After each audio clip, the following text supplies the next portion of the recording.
All right. I've done it again. I blame the website I'm using, but we found ourselves behind the walls, guys. It's arena time at low elo. In the blue, we have Zero, which is a wonderful name for a low elo player. I think it shows how much faith he has in himself here to win this online game. And then on the other side, we have Sir Chance a lot. So there's like, I don't know, zero faith on one side, and then there's a little bit of chance on the other side. Lovely names here for these two. The higher ranked player in this game is Zero, who's playing as the Spanish. And then the lower ranked player is Sir Chance a lot. And they both chosen civilizations, which are very good on arena. Most notably with aggression, if you wish to go that route. But also their late game. I like both Turks and Spanish. And if I were to make a top 10 list for arena, they would both definitely be in it. I think Turks would be a little bit more in that top 5 conversation these days. But at elo that's not the very top, I think Spanish could be in that top 5 as well.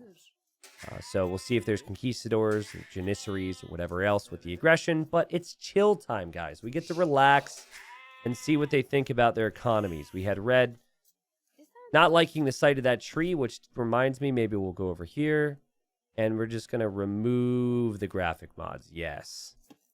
I do this also because Blue made a beeline for some of these trees. And the more I watch with big trees, the more I understand chopping down these trees. There's so much clutter when you have the normal tree size.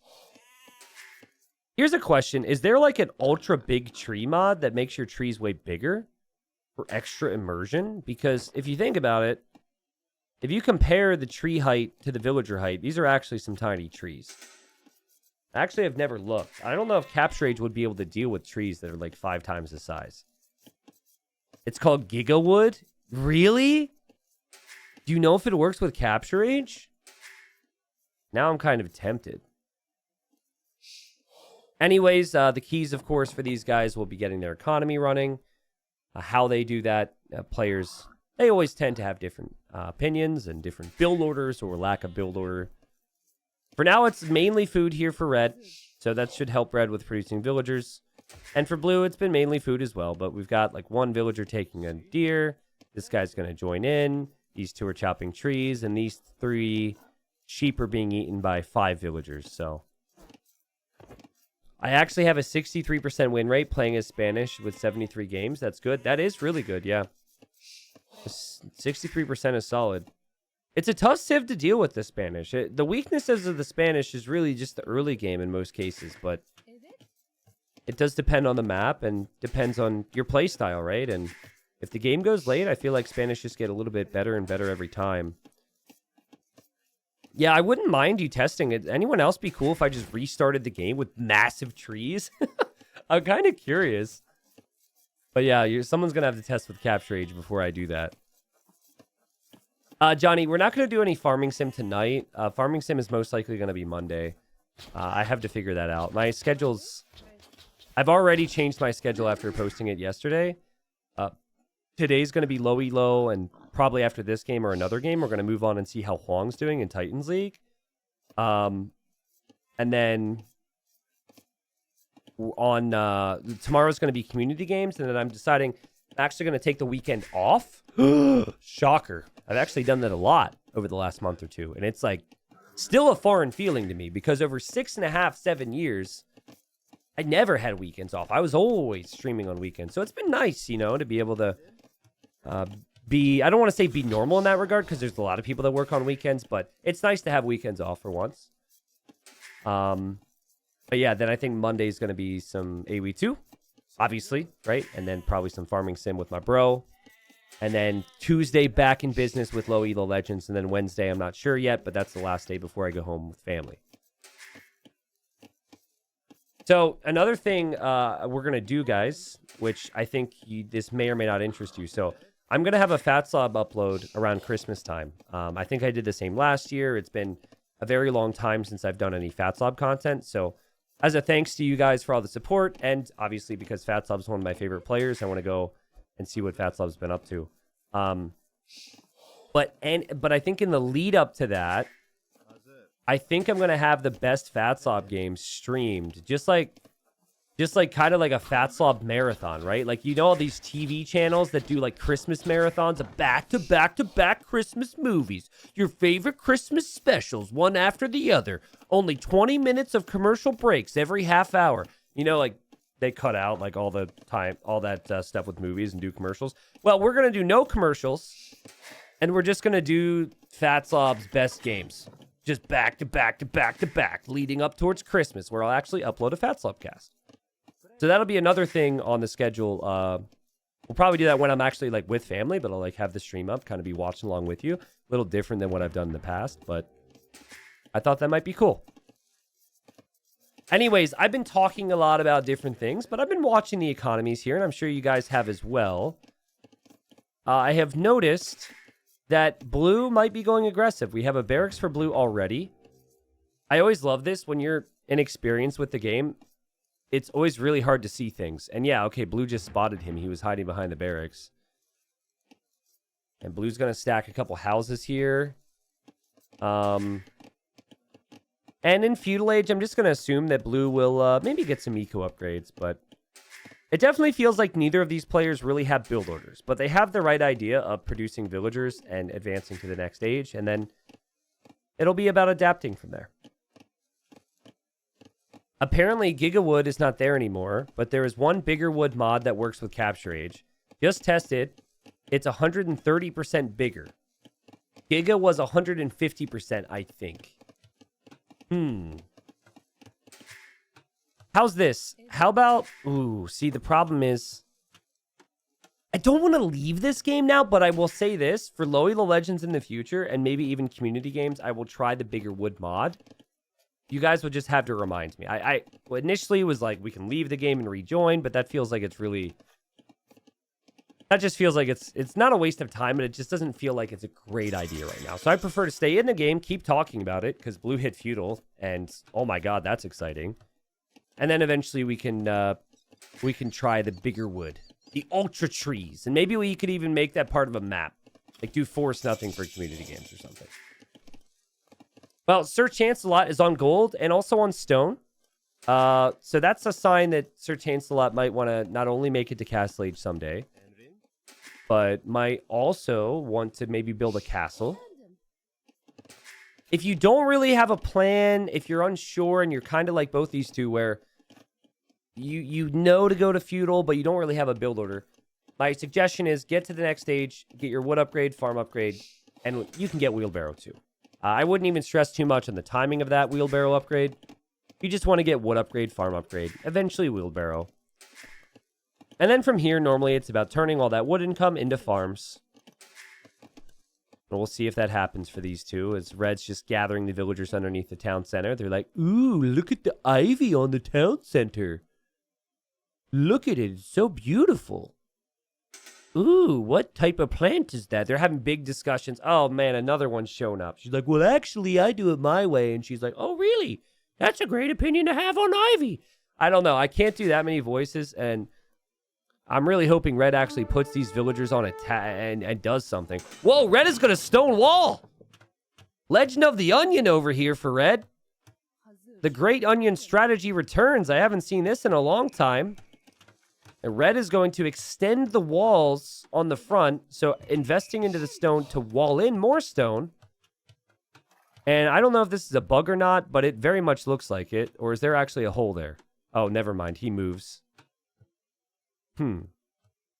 Well, you know, it's not a bad strategy, and I think it is worth it if you do the math to invest stone to protect this stone. Now, walling the entire map, obviously that's expensive. But the Legend of Wall does exist. He's all over YouTube. Check him out. He's a beastly player. And also the Great Onion strategy, which I think happened in 2020, is another example of how epic walling up and making it difficult for your opponent to advance can be. Blue's economy is flying, though. Like, Blue's got 8 farms already, almost finished with the berries. Blue also has the buildings required to go to the next stage, and I like this. Blue's like, I'm just going to get my gold mining and stone mining upgrade now. This is lower elo. They're in no rush, man. They're just chilling out. No interest in going too crazy. But why wall in yourself when you can wall in your opponent? Well, you know, I guess the idea is, right? If you start to wall in your opponent, they can make army and stop you. That takes a long time. So, you know, maybe there's some fear there for red. And whereas if you do this, like blue doesn't even know. So blue might show up later, and then, you know, it's just another layer of fortifications that you're going to have to get through. And red's not stopping there. I like how red's making the gate here, too. So, like, red's thinking about this and is going to actually scout this area to look for more openings and might choose to wall in these golds, too. Okay. More farms here for red. Oh, boy. Lots of farming eco.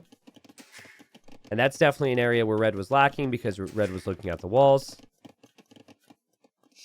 Blue will click up to Castle Age here soon. And look, blue's even making a stable. So blue might actually make knights or something. And so the walls might end up looking pretty smart here. T90, why are you not casting the Grand Melee? Because it was just really last minute planning. I was already in Germany for 2 weeks. It's right before Christmas, and it's only a 3-day event very far away. So, fortunately, couldn't make it. They did invite me, though. Just the timeline didn't make a whole lot of sense unless I was going to completely sacrifice my health and my stress levels and everything else right before holidays. So, instead, I'm chilling out. Got a lot of cool content to work on. Got a lot of cool ideas I'm working on behind the scenes. And I get to spend a bit more time with my family, which is especially important this year for me. I got some not so great news about my grandmother this year, so might be our last Christmas with her or something. I'm not too sure, you know. I'm have my fingers crossed, but family is priority for me over everything else right now. Houses coming up for red. That was a bit of an issue, so red's gonna fix that. I like the thinking. Let's not just make one house. Let's make 4 so we don't run into this problem as much. Red brings the scout over. And is just looking for more areas to wall. And I'm wondering if red will scout this gold and say, wait a second, this wall isn't worth it. Because if there's one thing I know about low elo players, they don't like to click a lot. And deleting all these walls would require a lot of awkward clicking. Now, you can delete multiple walls at once these days. You can double click and then shift delete. But I don't think players will actually know that. And by the way, blue's about to hit Castle Age. Alert, 21-minute Castle Age from 0. And he's getting Cav armor right now. But, okay. Well, he's also getting every other feudal age eco upgrade. Or, blacksmith upgrade. So that, again, falls under the category of let's just research everything and save it for later. Okay. And now red is feeling confident. Red says, I'm going to take some of that. Thank you very much. Red's farms are interesting. We do have Castle Age on the way. Notable thing about red, though, is red's not super heavy on stone. This definitely just seems like stone mining with the intention of just recouping the cost that you've invested into the walls. Which is not bad, but it's a different strategy. And it might not even be enough on stone, because now red says, I want that gold too! So guys, this is the legend of the onion. Or I forget the exact title. It's been a long time, but it's returning. As Sir Chancelot even buying stone to extend these walls even further. Now, if blue were to move out with these scouts, blue would be able to deny all this, but blue is worried about everything else because this game is really hard. Also, I like how blue's starting scout is back here and he's hiding out. He doesn't want to go out into this scary world. And new scouts are being created over here. And I kind of missed it, but I guess at one point, blue had the scout over here and then scouted the walls and then maybe got hit. Yeah, he must have took 1 hit from red scout, which is why he lost 5 HP, and now he's hiding. Meanwhile, we have man-at-arms from red.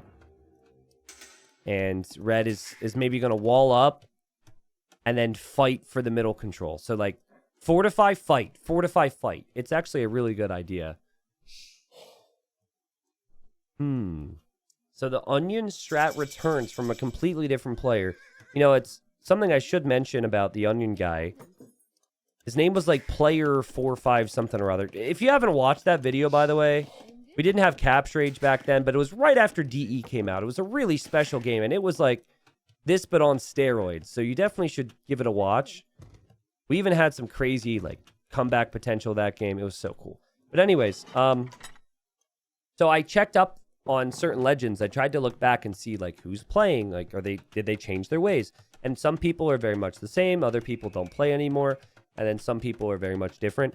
Unfortunately, that player I could not find being active on the game. So maybe he saw that he made it into that video and how many views it had and how much people loved him and said, well, I peaked. I can't beat this, and just retired. Never heard anything from that player. Oftentimes, if like there's a video that someone's in, I get an email or like a tweet or an Instagram message or like, you know, a Discord message, a Facebook message. Like, usually there's at least like a, hey, thanks so much for casting my game. That was really cool. I get that from time to time, and I don't always get a chance to respond, but I like to see that stuff.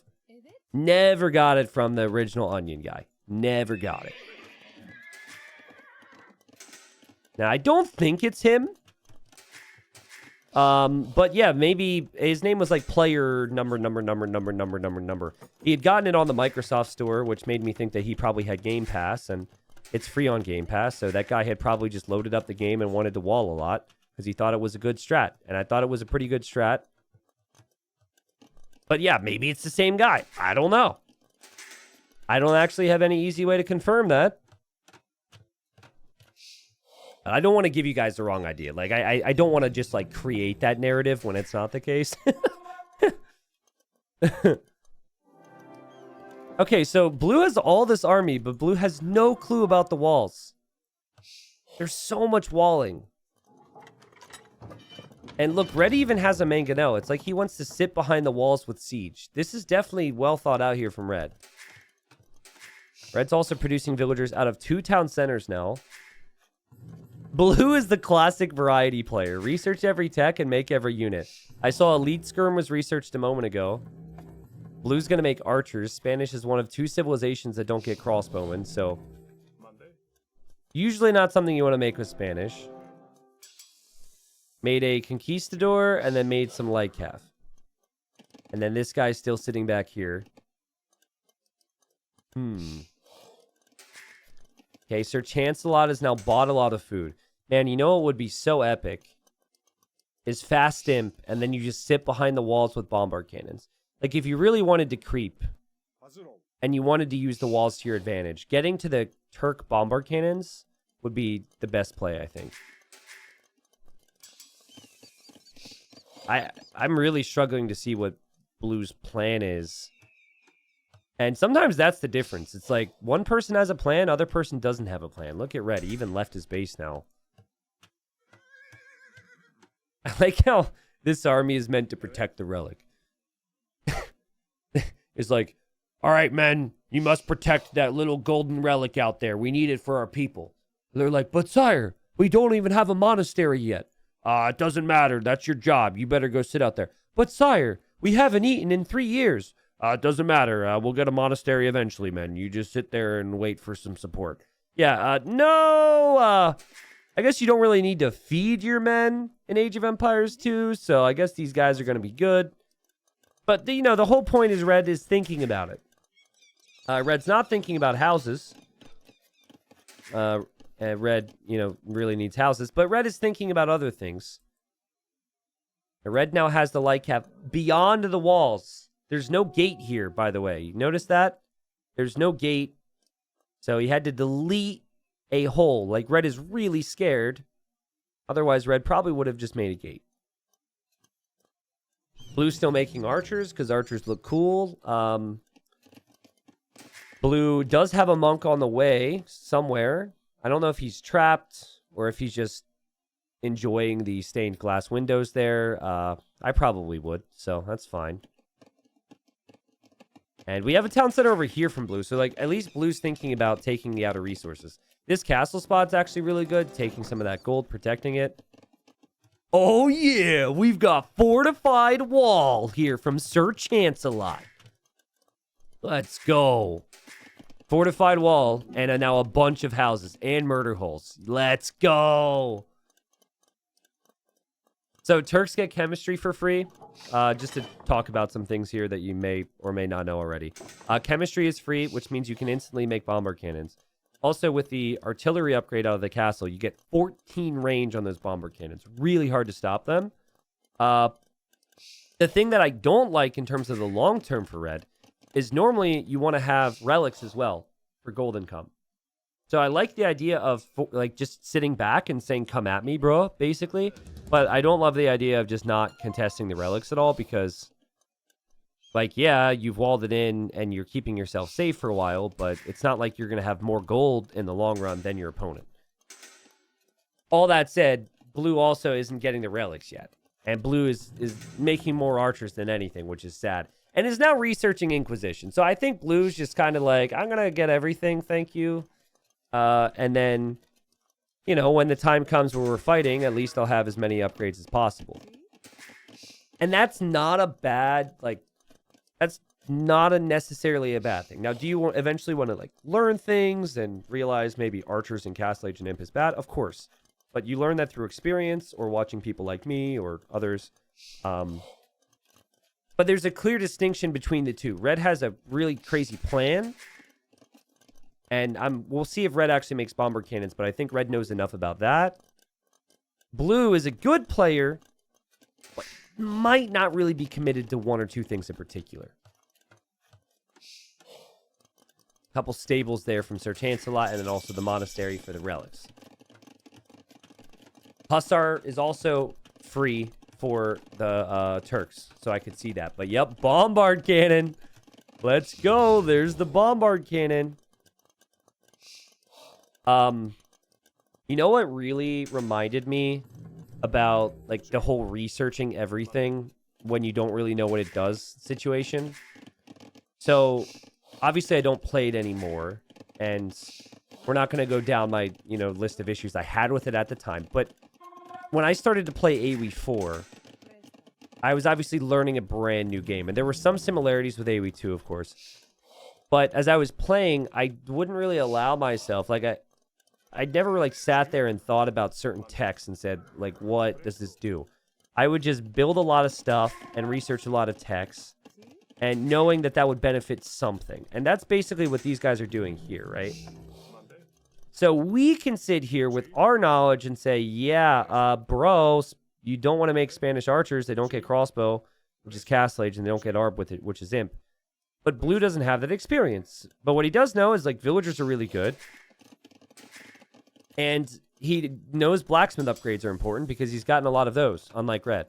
So,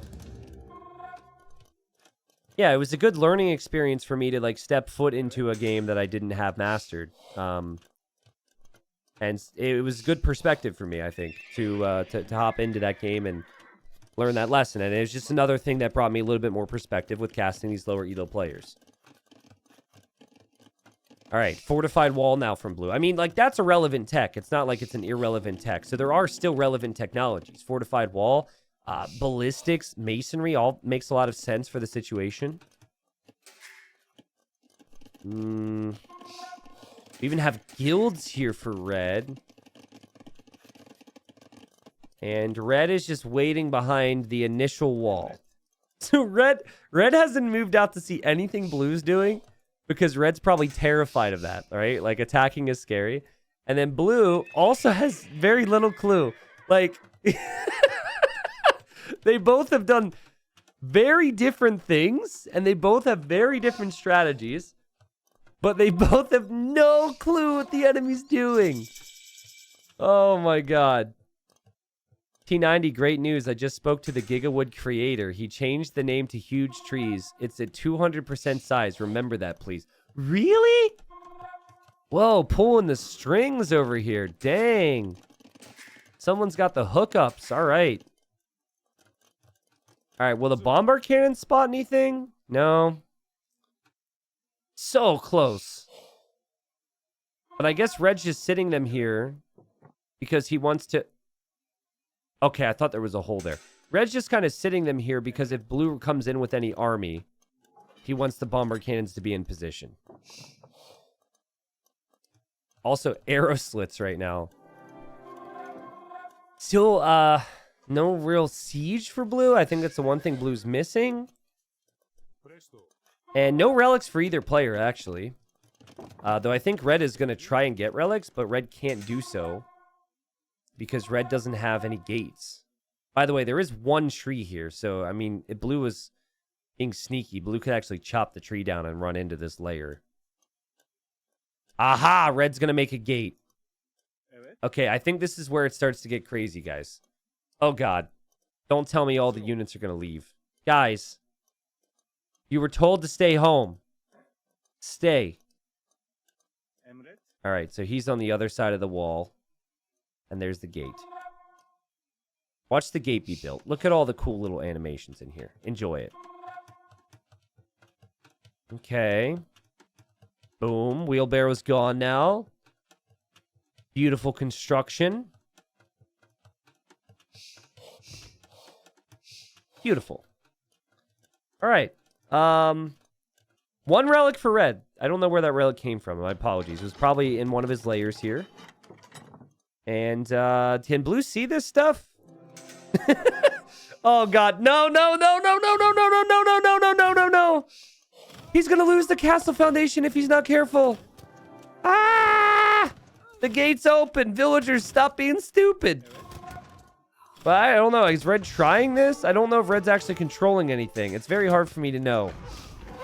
Oh God, this is what happens when you go from seeing nothing from your opponent to seeing everything all at once. Oh God, the villager. Oh no, Sir Chancelot.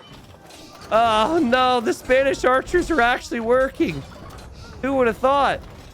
Spanish archers OP. Disaster for red. And he has to pull back now. And oh God, no, the enemy's in. The enemy's in. Oh no. Oh, that was so painful. Well, this is why we make the onion, guys. A lot of people think the onion is like this really smart strategy that's meant to outsmart your opponent. No, it's really just there as a failsafe so you don't lose all your stuff. You don't let the enemy into your base. Red probably, you know, had a normal arena last game, and then the enemy ran in the main base and raided everything. So Red said, not today. Not today, buddy. You're trapped. Yeah, you're trapped. How's it feel to be stuck in here with me? Well, the positive for red is that blue has 43 archers. And the other positive is blue now thinks Spanish archers are really, really good. Blue's like, ooh, Spanish archers. I love me some Spanish archers. That fight was amazing. Let's continue to do this more. So clearly, I mean, you know, if I were to interview Red later, Red wouldn't say, yeah, that was all part of my plan. Well, maybe he would. Maybe he's a jokester. But we know it wasn't actually part of his plan, all right, to bait his opponent into thinking it's good. But, you know, it is a thought. And look at this. The onion is paying off now. And so, yeah, blue is going to break down this gate. And who knows what those crazy Spanish archers can do. But blue's also going to lose some traps. So, you know, the walls really make you think. And, oh, God, don't tell me. Did blue see that? I think blue might have actually just clicked the gate, to be honest. You can never tell with trebs. And down goes the treb. So that's 2 trebs down. Red is obviously really concerned about this. Red has locked the gates. Red has locked all the gates, it seems. And red is trying to catch up on some crucial blacksmith upgrades, which will take some time. Blue has not made bomber cannons, and blue has just like the craziest little mix of army I think you'll really ever see. Blue's still really not a big fan of getting relics, which is always a concern, right? But the walls have bought red time. Fortified wall and the extra layer has been a big deal here. Okay, I think straight Hussar spam would work wonders here for red. A Hussar bomber cannon would be awesome. Your opponent doesn't really have a great unit against that. Maybe blue will have his own Hussars possibly, but that's the extent of it. And did you notice what was happening there? I was unsure if that was all intentional from blue. But but like in our mind we know that if the Hussars run back this way, they're completely fine, right? Like, they're not really going to have any problems. But Blue didn't know that, so he was, like, squished in here, and he was trying to save these things. And look, it was instant. He takes out the wall. It's like he was waiting the whole time, and he runs away. Boom. So they're free, and they're going to run back home to the monk who's going to heal everybody. And it even seems like there's going to be a few more monks there for Blue eventually.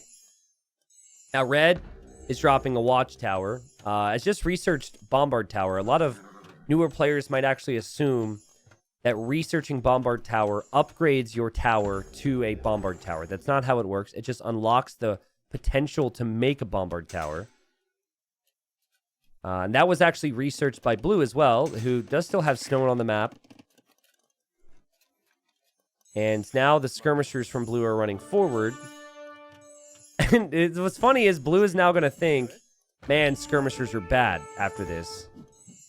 Not if you take out a bombard cannon, to be honest. Like, that's super worth it if you take out a bombard cannon. Yeah, I mean, that's 225 wood and 225 gold down the drain for the enemy. But there's actually a bombard tower now from Sir Chancelot. And, oh man, he's gonna play so defensive with this, isn't he? He's researching supplies now, so he might be thinking champion in the long run. Red hasn't killed a single villager this game. Blue has 48 Spanish archers. That's right. Elite Janissary on the way, so the gunmen are even stronger.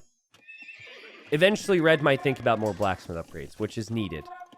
That's something Blue has almost every single one of, except for the final infantry armor. And I actually like the thought process from Blue. He was like, man, do I have cannons? Oh, I do have cannons. There go the archers. This is good for Blue, though. It might not be good for Blue's confidence, but Blue losing archers means that Blue gets better units in the long run. I don't know if cost-wise this is a good trade anymore, but still, killing a bomber cannon isn't awful. I feel like we're watching an AI right now. Like, it feels like a scenario, like the tower defense scenario, where the AI is streaming in thousands of units and you have to make your towers strong. Okay, Spanish archers about to take out another bombard cannon. Worth it. Let's go, baby. Okay. Red just waiting it out. Waiting for the opponent to come in, time and time again.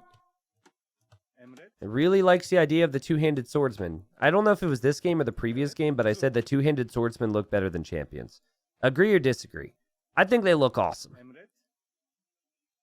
I mean, obviously you want to get champion, but some people really care about the looks, man. That's why I don't place my farms properly, is because I feel like it just looks... It's not realistic enough to have, like, these perfect farms. It's not the way it was back then. You know, there was battles all the time, guys. You can't just have perfectly pristine farms after you've had man-at-arms and archers killing your whole family. So I try and make it a little bit more scattered, just for realism's sake. Champion has the gold helmet. Yeah, but whatever. I think the two-handed swordsman looks way better. The way they hold the sword is awesome. Their little shoulder pieces are great. If only we could have a side-by-side comparison. Okay, so Blue has busted open this wall. In multiple areas, you've got holes here, here, and here for Red. Red probably has just clicked a bunch more blacksmith upgrades. Okay, that's good. Red also knows to sell food and sell gold for long-term resources. Also, I didn't see this, but Blue pressuring those two-handed swordsmen.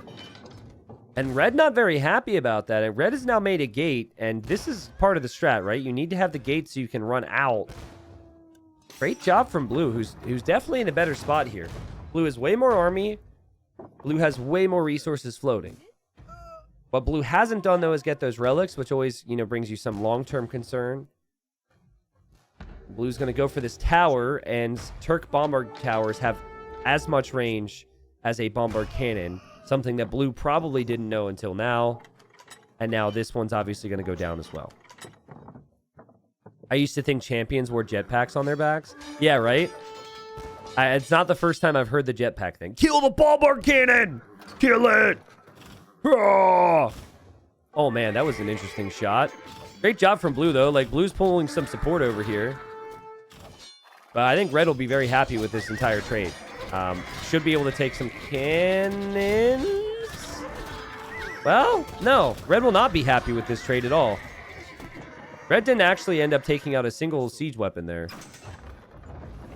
I think having the final armor upgrade would have helped for Red. We don't have that... Remember, we don't have that constant production at this elo where you take one fight and then you already have the other buildings making more things. That's not really a thing here. It's a little bit more turn-based.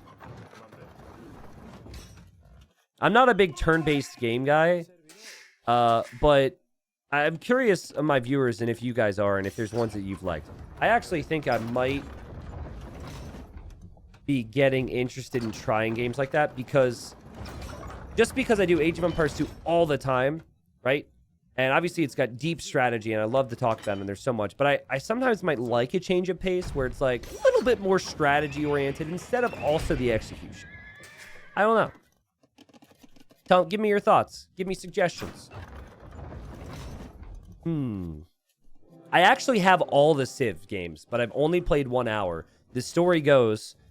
I was playing Age of Empires 2 all the time. My brother told me in 2015, dude, stop wasting your time on this game. It's a dead game. You got to stop. So he gifted me all the Civ games. It was Civ 1 through 5, I think. Is there a 6th? It might have been that too. It was 2015 or 2016. He said, bro, you put in thousands of hours into this game. Just move on. Bought me all of them. I played 1 hour, stopped playing it because I was addicted to Age of Empires 2.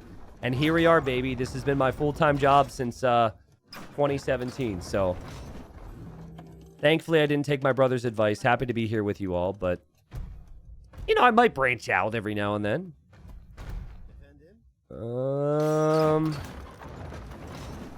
Blue is just sieging the walls from distance. Guys, Blue is so patient. It's like, Blue... how many other things do you have to do today with your life? 0. Blue, how much do you care about the gold you've wasted on, Spanish archers? 0. Blue doesn't care at all. How many times have we seen wall strategies force people to run in? Right? Like, that's probably what Red is hoping for.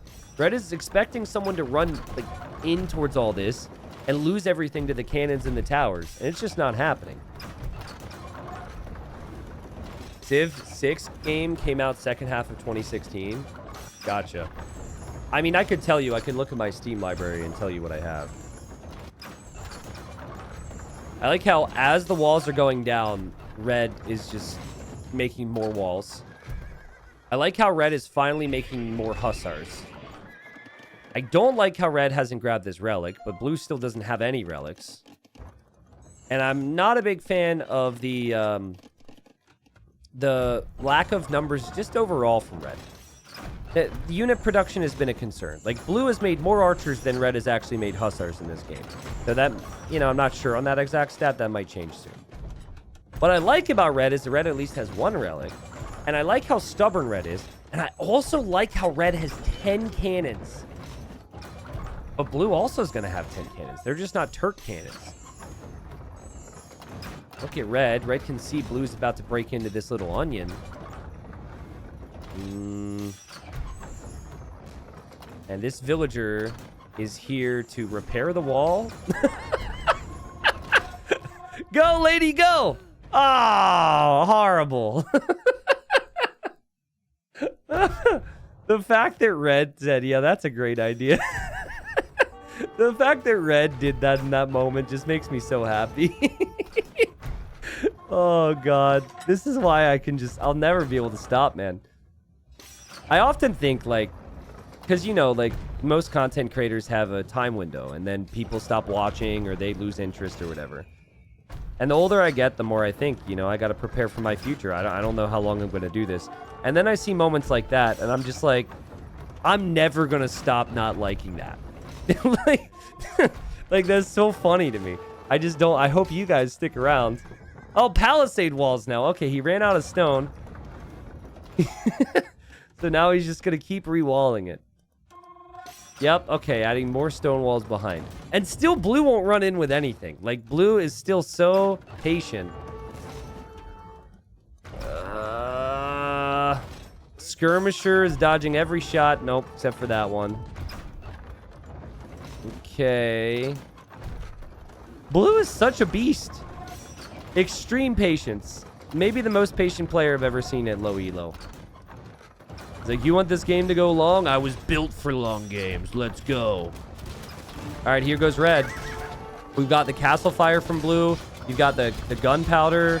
You've just got such a large assortment of army. And red is going to kill some of the siege, which is kind of the goal here of this whole situation, I think.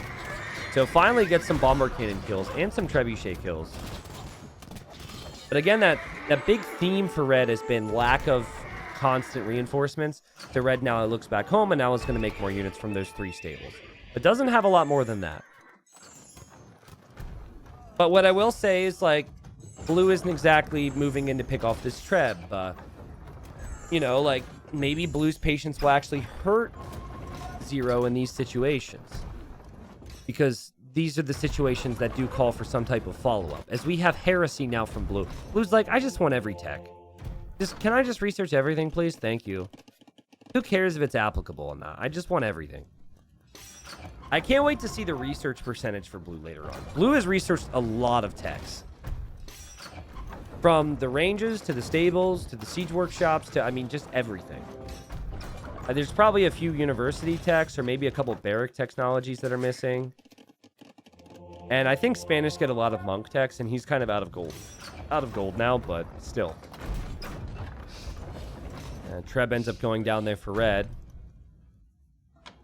I think a big thing for red, and I'll repeat myself from before, is that red really needs, as blue is draining the market right now, really needs to get this relic. Both players do. But then also needs more blacksmith upgrades. Just kind of forgot about the blacksmith.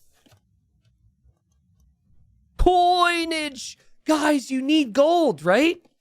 It's such a good tech. Oh my god, I need gold. Where do I get gold? Let's go to the market. Oh my god. Okay, that's really cool. Let's research that. There's a coin on it. That must give me resources, right? No. Actually, what that does is that means there's less tax when you send resources to an ally. Which you can't take advantage of at all in a 1v1. But it's still in the market, and it's still staring you right in the face in a 1v1. I don't know if it'd be possible for the devs to make it so it only shows up in team games. But that is big noob bait right there. And it's something that will be in my most confusing technologies video that I will eventually make. I promise I will make that before I'm 65 years old. So, I'm being more realistic with my promises these days. Oh, by the way, blue collected a relic. That's actually a big deal, because blue has had more food and more wood and all that. But blue didn't have the relic advantage until now. Red's just got the most random assortment of units here. I don't know why they're running around like they are. Look at red. Like, red never wants to make more than like 20 of something. 3 camels, 4 spearmen. Oh my god. Hold on a second. How many do we have? 1, 2, 3, 4, 5, 6, 7, 8, 9, 10, 11, 12. Oh my god! Okay, give me a second. Wait, no, we have to continue for one moment. He needs to make 1 more spearman or 2 more camels. Just trust me on this. Just be patient and be ready to cringe a little bit. He's got 12 different types of units. He's now going to get the university upgrades, which tells me he might actually go for the blacksmith now because it's right next to it.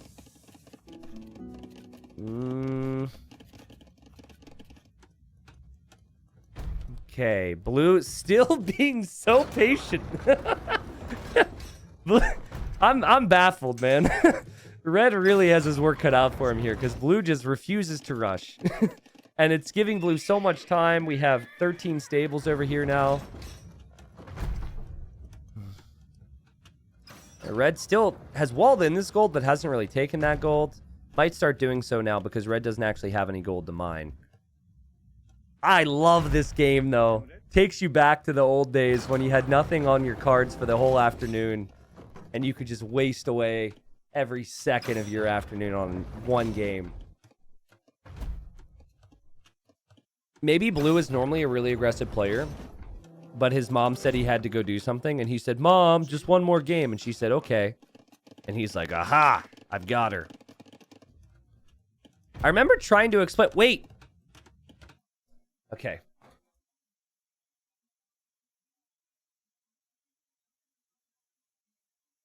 I can't do it. I was gonna do on the first day of Christmas, my true love gave to me. I can't do it. But I was gonna get to 5 trebuchets, 4 Turks, spearmen, 3 camels, 2 monks, and a 1 treb in the queue. There you go. So that's... I didn't force you guys to listen to the entire song. But it just felt like with Christmas coming up that we would have to at least try. So, not my best effort. Sipahi's on the way. All right, that's good. It gives the cav archers here more HP. And then a couple other techs, too. We've got masonry, which is more HP on the castles. We have sappers. Sappers means the villagers attack. Villagers do more damage versus buildings. Also, red is chopping this tree. Red might think that he needs to chop the tree in order to wall there. And that's interesting. And, you know, red is a lot of infantry here, which is countered by the hand cannons. Hey, look, guys, there's another thing with gold on it. The blue is just like, I need more gold. I see gold, I research. Okay. Again, I mean, technically speaking, you can trade in a 1v1. If blue can actually get a trade card to red's market and back home, though, I'll eat my left shoe, because that'd be insane. Is blue ever gonna try? Are we just gonna sit here as blue slowly takes down the walls? Because this is gonna take a while. Oh, man.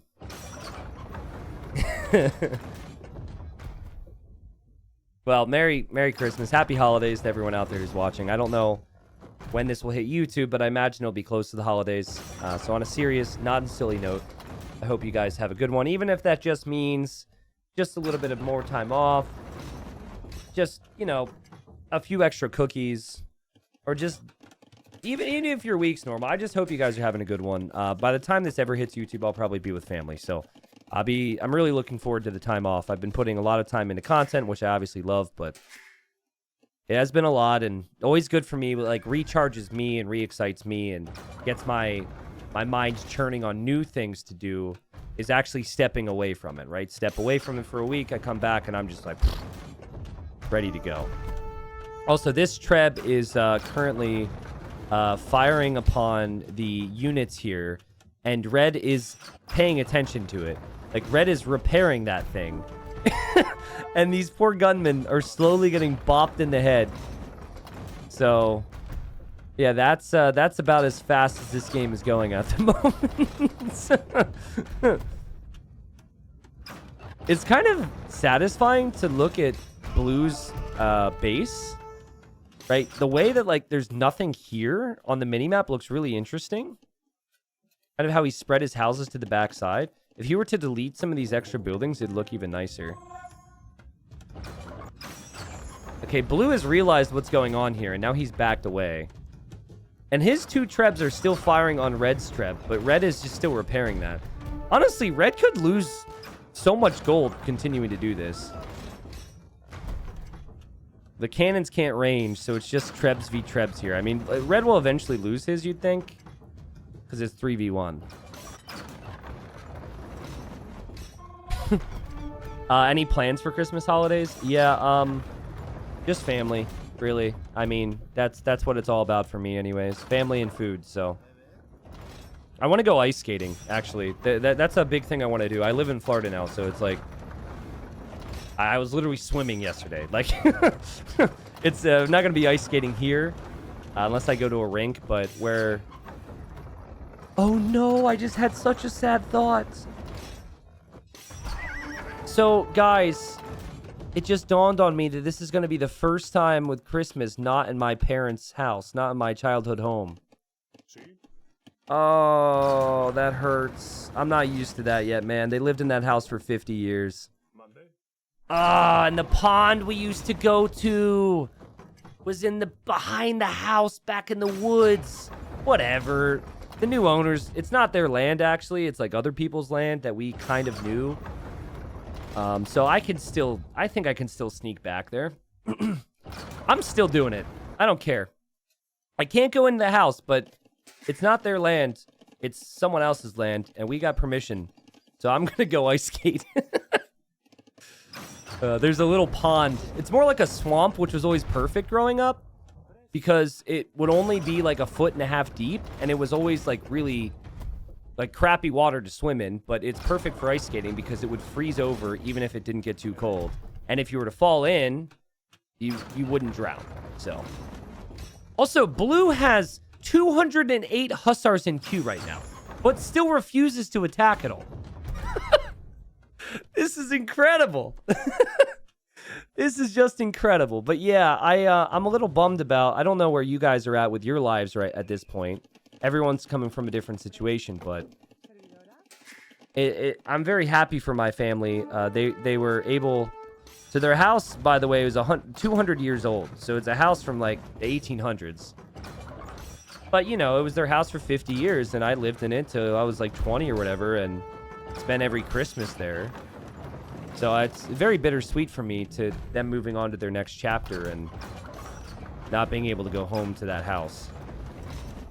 I don't know if you guys heard my whole travel fiasco back in September. I made a video on it on my extras channel if you want to hear the worst flight situation ever, where I spent 12 hours at an airport and never got to take off, despite buying 2 separate tickets and despite being on 2 planes. Whole thing. But anyways, I was going to be like my goodbye to that house, and I didn't get to go home, and now I'm bummed. Alert! Alert! There's a hole in the wall! The defenses have been breached. Oh boy. Okay, and Red's like, nope, can't have that. Can't have that at all. And Red's gonna re-wall it instantly. Guys, this Treb is still firing. Red is actually making progress. Red, they're both just been repairing Trebs over this wall. Oh my god. Yeah, Blue has a lot of stone. Did he buy that? No, it looks like he sold a lot of stuff for gold. Here comes Red, a varied army comp. Again, though, he doesn't like to go for more than 20 of the same unit. I think full stable units would actually have been really good for him. Blue, however, didn't really attack with some of that army, so it might end up being a really good fight here for Red. Still, though, you've got to think that with the castle fire and all the gunpowder here, that Blue's going to hold this. There's 40 gunmen right now for Blue. So yeah, Blue's army is just insane. Now, what's Red going to make this time? What's the plan? Because Red, I'm not really seeing the plan right now. We have a monk inside of that tower. Have you ever seen a monk in a bombard tower? That guy, he wants so badly to be able to kill something, but he can't because of his faith, right? He's sworn himself to the Lord forever. So he's like hiding in there. He's standing behind one of these things. You can't see it, but that's the point. And he figures, you know, God, he's like, can God really see everything? This is a pretty sturdy roof right here. So I guess, I don't know if Red did that intentionally. He's like saving the monk there for later. I really wonder if he's ever going to remember that guy's in there. We have 100, like, okay, I'm trying to do the math here. So 1 hour and 30-minute game time. 100 kills. So basically we have almost 100 minutes of game time. Red is a little above 1 kill per minute. That is, for a war game, pretty low. Is the legendary Bombard Monk. Maybe. Maybe. Yeah, let's not... Frankie, I'm not cool with that joke, actually. Not a fan of that. Also, still bringing up the question, and I seriously want answers. Will Blue actually try and push? I don't think so. I think this game's going to go on for another 3 hours. Red will sit here and repair these walls and repair this trebuchet seemingly forever. And blue is just going to chip away at the walls forever as well, right? Now, it's something you would maybe think of in a long game as an onager cut. You know, the creative minds out there are going to say research onager and then cut through the trees and then you can raid the guy. I guarantee you Red has tried this before, and I guarantee you at least when Red has won, it's just because people keep running in to the walls. But Blue refuses to do it. Well, it's not every day I discover a game like this, right? I'm actually really happy we joined this one now. I'm curious, how many trees do we have left? 6,000 trees. I don't know how many we started with. Let's actually check that. I can do that. Go back to the beginning. Thank you, Capture Age. Okay, so they've gone through about 1,000 trees. That's actually... that's actually really scary. Oh... We got a long game ahead of us, guys. A long game ahead of us. I can't wait to hear how much Elo that these guys win or lose. Then you start to do like the average on that. Well, it's amazing how much winning matters to these guys, and it's amazing how patient they've been. And Blue realizes there's a gap here in the wall. There is a gap, and Red drops the gate! The gate in the way, and the cap archers are now behind, and he says, no, buddy. No, you don't. Gate's closed. You will not enter my base. Look at that. Great attention to detail there. That was actually pretty sick. For sub 400 Elo, not bad. So Blue clearly is okay with taking some type of a fight as long as that wall opens up. Let's do another game and come back to this one. Man, I could probably do 3 more games. I'm committed though, man. All right? We don't fast forward through games. I'm committed. You know how happy, like how proud 10-year-old me would be of 29-year-old me right now? Seriously, think about that. Someone comes up to me, it's like, hey, I can see the future. It's like, yeah? Am I a sports star? No, you're not. Actually, you have a bad knee, your foot hurts a lot, and you're not as fast as you used to be. I'm like, oh, okay, well, am I a rock star? I've always wanted to be a rock star. No, actually, you can't sing at all. People make fun of your voice when you sing. And you can't play guitar because you snapped your wrist in half when you were 18 snowboarding. Does that mean I don't snowboard then? Yeah, you don't do that anymore because you're too scared of it after the whole arm incident. Okay, well, what's 29-year-old me doing? 29-year-old you is talking about a 23-year-old video game. And in this particular game, there haven't been many kills, and there's just a lot of walls. And they pretty much, you're just talking about random stuff. 10-year-old me or 12-year-old me, I forget how he started, would be ecstatic. He'd be like, what? No way! That's what I'm talking about! So, I'm having a good time. I'm having a great time, actually. Oh, we got Keep. Keep on the way from Red. Okay. Also, casual gold mining upgrade. That's not bad. Oh, the monk is out of the tower! No, it's a new monk. New monk, false alarm. You snapped your wrist in half, but you're still good at AoE too. I mean, it's super arthritic. I have a lot of wrist pain, but yeah, that's what happened. Basically, was going too fast. The nose of my board caught snow, and with the direction I was flying towards the ground, like the thing as a snowboarder is you always want to roll. So, I mean, I wasn't a super experienced snowboarder, let's clarify that, but I was good at it, or decent at it. And so you never want to, like, catch yourself with your arm when you're going at max speed, because if you do that, you could break your arm, right? So, I had that knowledge. However, my nose caught snow, and then the way I flipped towards the ground, I knew in that moment that it was going to be my head that would hit square on the ground. So you know how, like, there are moments where you just, like, have this reaction. Like, you know how the grandma lifts the car up off the baby? You know, like those crazy moments where you're like, I've got to do this thing. I somehow, like, threw my arm out there in this weird angle to stop myself from snapping my neck, because that's not cool. I'd prefer to have a working neck over a working arm. And, yeah, so, you know, the arm snapped right above the wrist. And, it was clean, you know? It was a little dangly. It was gross, but it was clean. And then, when they went to reset it, it's a whole thing, but basically, they didn't give me pain medication, or at least one that actually works for me, despite what we told them. So it was a whole horrific situation when they reset my arm, because I felt everything.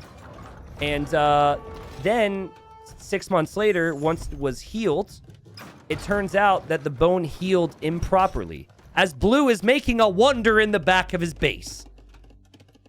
And so, yeah, so the wrist doesn't, it has like 60% mobility because of that whole thing. So you didn't need to hear that whole story, but what else am I going to talk about right now?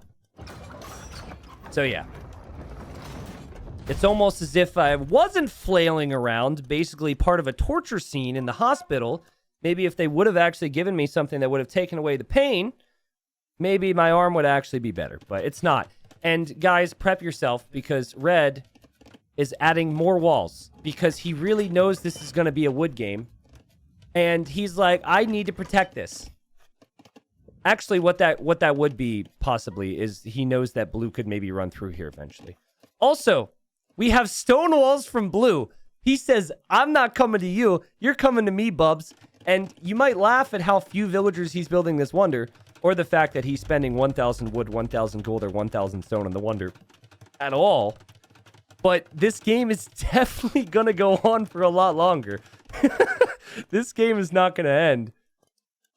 Also, did anyone see... So I know Blue had a monk standing here for a while, and he dropped off the relic. But there was definitely a monk from Red. Ah, there it is. Okay, so Red's going to eventually get relic number 2. Where's the other relic? Oh, there's the other relic. Okay. Oh. I had a 12-hour surgery, and I was awake for 3 hours of it, and it sucked. But I prefer it over what happened to you. Yeah, it's a nightmare scenario. Pretty much exactly what I said happened. I won't go in more detail because you guys come to chill out and not get stressed out by my old stories. But yeah, so that's I don't know. How do we get started on this? Oh yeah, I did the whole story about how, like, what would 12-year-old me think? But, you know, all jokes and horrible life stories aside, because it happened. You got to move forward in life. 12-year-old me be very happy about this, man. He'd be pumped.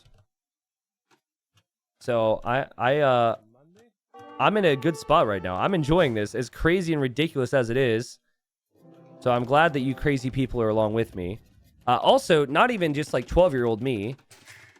You guys got to remember, when I started doing this, there was like basically no community. Like, there were people, but like some of the pros, you know, they were retired or not really playing the game at all. Taking two-year, 3-year long breaks. There was not a big viewership scene out there. Weren't a lot of people watching videos. There was no official support from anybody. There was no patches. Microsoft had completely abandoned the game.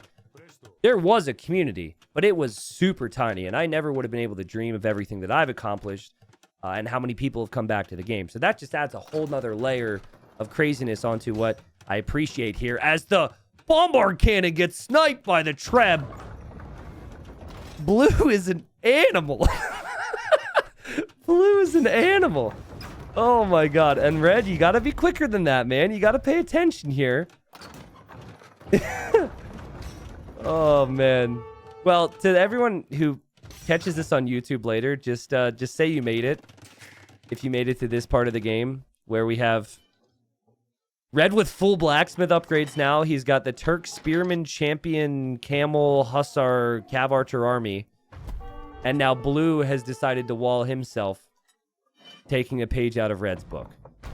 I see the analytics. I get it. You can't dedicate every single second of your life to watching Age of Empires, especially with all the content I put out. But if you made it, say you made it, and thank you. Oh, man. Well, the Cav Archers are kind of new, right? It's not something that we really saw a lot from Red. And the Cav Archer might actually be one of his most important units. Because it has range. I think it's better than the hand cannons in the majority of situations. And it also has 100 HP. Now, remember, wonders are completely useless here. Wonders do not give you a wonder victory in ranked. I still think it'd be pretty funny if it did. I think for arena, it would probably ruin it at a high level, so I can understand why the devs don't want it in ranked. I actually am aiming to make a video about the whole wonder victory thing as well, because I found out that quick play does have standard victory. So if you don't do ranked, but you do quick play, which is online queuing, it's relic and wonder victory. And I played a couple games actually with wonder victory on. It was pretty crazy. T90, did you change something to the advertisement settings? I get a lot of videos the last month or so. Not do I think that should be a thing because I'm enjoying your content maybe the last 3 years without it. Just wondering. You mean like where? You mean like YouTube? Dude, I have no control over that crazy algorithm. If I had control over that algorithm, everyone else would have control over it. That algorithm cannot be understood. It does what it wants. And we love the algorithm. Because I wouldn't know many of you guys without the algorithm plugging a video at some point, right? So. Okay. Gotta love how many cannonballs are just flying around. Can you imagine if they didn't just sink into the ground and they just, like, rolled around? How many horses would trip and fall? Oh, you mean here? No, not really. I didn't change anything here either. I mean, they've got an algorithm everywhere, right? So, happy you made it, obviously. Wonder is not completed yet, but we're getting close. Thank you very much for the dono there, Max. Says you've done so much for this community. Thank you, T90. Hey, thank you. Wouldn't be a community without you and many others. I appreciate you guys. It's a team effort. God, 2 relics for both. Blue must not see this one or something. The question is, does Red understand the wall strategy? Like, okay, let me back up. So Red, the master of walling, he should know his own weaknesses, right? So Red seems to think that if the opponent breaks in with a raid, it could be a problem. So I'm wondering if that will lead to Red seeing walls and saying, ah, I know what to do against this. I mean, clearly, you know, a Hussar raid back here would devastate Blue. And Blue has a lot of tougher of a task to get through. That's the problem, because there's extra layers. Oh my god, is Blue going to repair... Blue's going to do the same thing Red did and repair this wall. Isn't he? No, he's adding a new wall. Okay, okay. Wait. Oh, yeah, he's adding a new wall. Got it. All right. Wonder in a ranked game. We don't see this every day. And boom.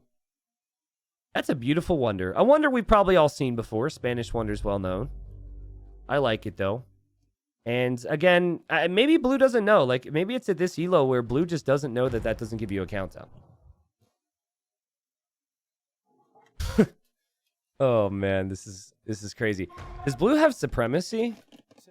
Blue does not have... Oh, no, he does have supremacy. Yeah, Blue's so exposed. Blue doesn't have castles back here. Blue doesn't have the bombard towers. A raid of Hussars continuously into Blue's economy would... It would devastate Blue's Vil count eventually, but Blue has a lot of resources, so... Okay. Also, I like how there's a missionary there. I just think it's cool how they're all hanging out. Like, normally things can be pretty cliquey in a time of war. You know, you stick... The Hussars stay with the Hussars, the Skirms with the Skirms. They don't intermingle. But, like, look at how welcoming everyone is of each other here. Everybody's the same. Everyone. No two people are different. Does red see the wonder? No, that would only pop up if it mattered. So if it was a wonder victory, it would go wong, and it would show on the map, and then you'd have a countdown. So that will be something that red will have to discover later on.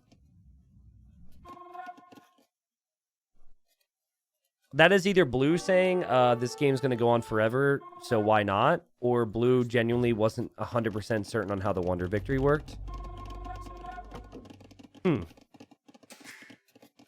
I wonder if the wonder makes people wonder how wonderful the wonder is. Yes. Did you guys see my YouTube description on the Malay video, by the way? I was really disappointed in the lack of YouTube comments on it. I get it. People don't really read YouTube descriptions, but I always do mine as nicely as possible. And, oh, red's making a move. It was like, this is the way to play Malay. What a nice day. Something I have to say. I made, like, I was excessive with the rhymes, which is what the wonder thing reminded me of. I'm sure it would have made your day. Yeah. Supplies came in. That's cool. But red's clearly thinking about something. So, like, blue is worried because blue now has to worry about both sides. Red is attacking here, and red is attacking here. I really wish red would have more than 3 stables, though. Blue's like, I want this to be fair. I don't want the final relic. We're going to keep this as stalemate-y as possible. Look at the KD, man. KD's pretty much the same. Okay. The wonder is complete. Now I go dine. While you dine, as these players feast on the blood of their enemies. Blue has, quick math, 250 units in queue. So if blue ends up losing units, there's going to be a lot more reinforcements, which is why I still favor blue to win this game. But it is like the immovable force versus the unstoppable object, because blue can reinforce all he wants, but blue still seemingly can never break through here.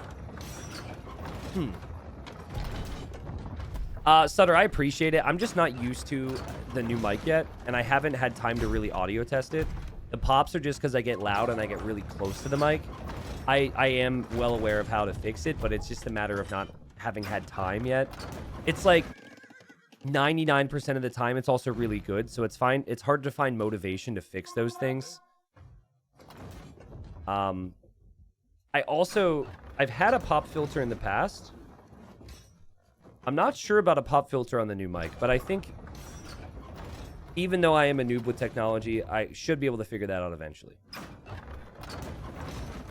How much stone is he? Wait, he's not spending stone to repair a gate? Oh, it's just really slow. Okay.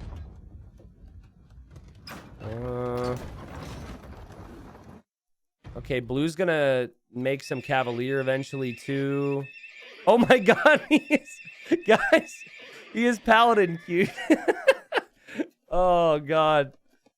He is paladin in queue, but he's not gonna be able to research it until he makes all these hussars.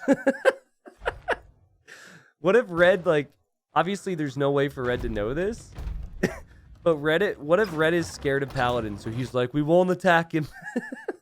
We won't attack him. It'll only make him stronger.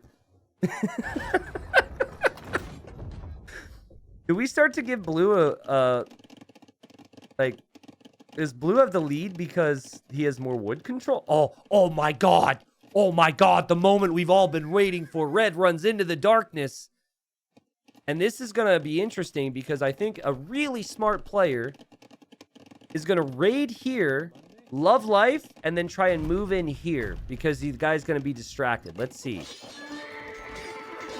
Remember, blue has a lot of army in queue and also has supremacy. So it's actually really tough to kill these vills. But as they die, a lot more army is going to pop out. And red doesn't seem interested in making a move. Will red see the wonder? No, just missed it. Oh, man. Okay. The gate did go down here for those that were curious about that. I guess in the end, blue might end up clearing this with the hussars, and it's not the end of the world. He still doesn't see the wonder. Oh, no, he sees it now. I don't know if he knows what that means at all. And actually, blue's hussars were not enough. Well, there's more on the way. Okay. All right. Red has the same 3 stables.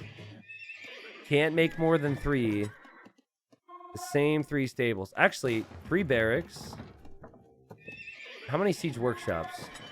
1. 3 archer ranges. Wow, red really likes 3. Well, can you multiply that by 3, red? Can we get to 9? 9 of each? 3 barracks, 3 stables, 3 archer ranges. Okay. Yeah, credit to blue. Blue still has vills in queue. That's really smart.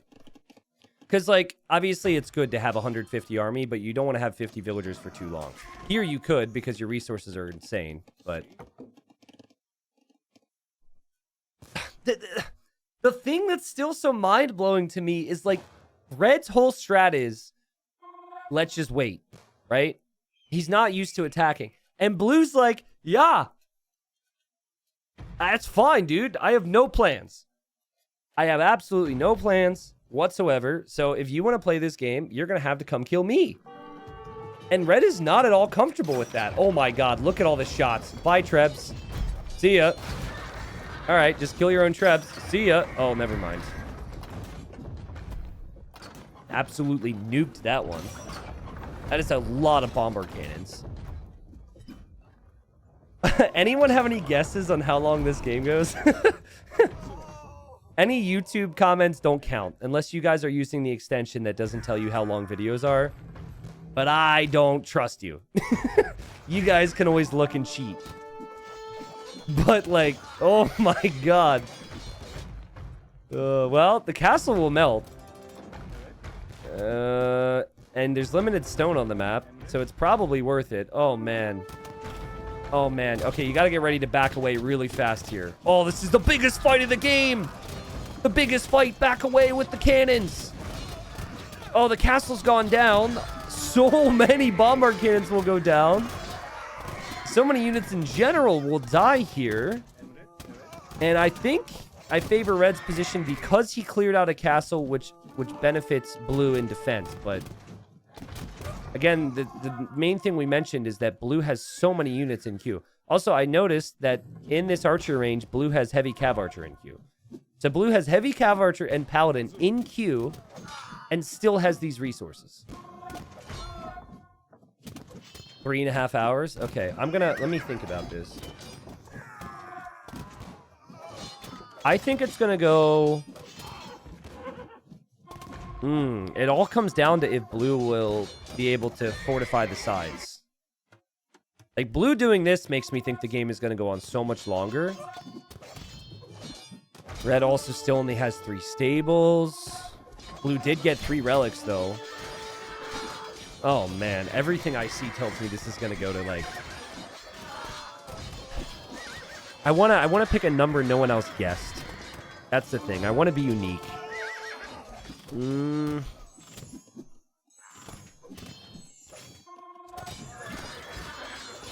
I'm going to go... 4 hours and 4 minutes. Which would be the longest low elo cast I've ever done. In fact, I could count on one hand the amount of 1v1s that have actually gone over 2 hours, now that I think about it. 2 hours game time, obviously. I mean, as I'm saying all this stuff, blue isn't exactly making a ton of progress. And actually, hold on a second. Blue does not have houses. Like, okay, he has houses, but he's going to be pop capped at 180. That's actually a pretty big deal if he doesn't notice that. Yeah, our other plans might get ruined today, but... Red just has so much army that he'll sit into these little gaps, and he has so little production buildings compared to blue. I like the heavy camel choice a lot. I actually think that's a smart addition, but I don't know if he has the goal to do it long term. Yeah, maybe us talking about how long the game is going to be is just going to lead us into a situation where the game's over. Blue needs to fight with his units here. Keep in mind, guys, these guys have not fought a lot in this game. Like, it's been a lot of posturing and a lot of positioning, but it hasn't been anything too insane. Now I'm trying to think, what was the longest 1v1 I've ever casted? I did play a 1v1 that was 2 hours and 45 minutes long, to the point where almost all the wood was gone. And that was game time. And to make it even crazier, it was an Empire Wars game. So you started in feudal age. I was Huns versus Byzantines, and it went down to no trees. It was a ridiculous game. It is on my extras channel if you ever want to watch it. Okay. See, red doesn't have the production again. Blue's going to be back up at 200 pop, and blue is going to make houses with somebody. I just don't know who.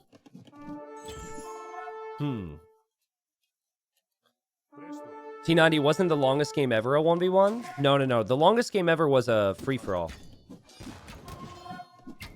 Dude, if that was a 1v1, that would have been too insane. No, the longest... Oh, you're talking about the Rubenstock Andre game? Well, technically speaking, possibly. But, like, they went AFK, right? Like, they went to sleep. They left. They weren't actively playing. But yes, I made a video on that too. I completely forgot about that. But that's like in a different category. That's not the same. But yeah. It involved a lot of sleep and stepping away from the PC. See, this is going to help Blue a lot. Blue really wants to drop the castle here. And Red's units seem to be really strong. Like, the Cav Archer Hussar combination with Turks is insane, and it is working pretty well. I think a big issue for Blue is not having all the army, but also just having mainly skirmishers has been a problem. It does actually look like Blue has actually microed some of these skirms against the Cav Archers. I don't know if you guys are picking up on that, but that's some intentional movement from him. And Red is still pushing here, guys. The Trebs are actually hitting Cav Archers. Yeah, this castle will eventually go up. But Blue will be fine. This Hussar is actually an issue, though. Oh, God. That Hussar could slowly kill all the Blue's economy without Blue realizing. What a duel. And certainly, like, right after we started talking about how long this game was going to go, it really took a turn. But okay, that Hussar went down. This castle is 38 kills over here. Remember, 3 relics for Blue, so he has more gold income, and he has more on farms. And Red has 5 bomber cannons. Lost like 12 bomber cannons to take out 1 castle. You can't really do that again, right? That's just so many bomber cannons to replenish.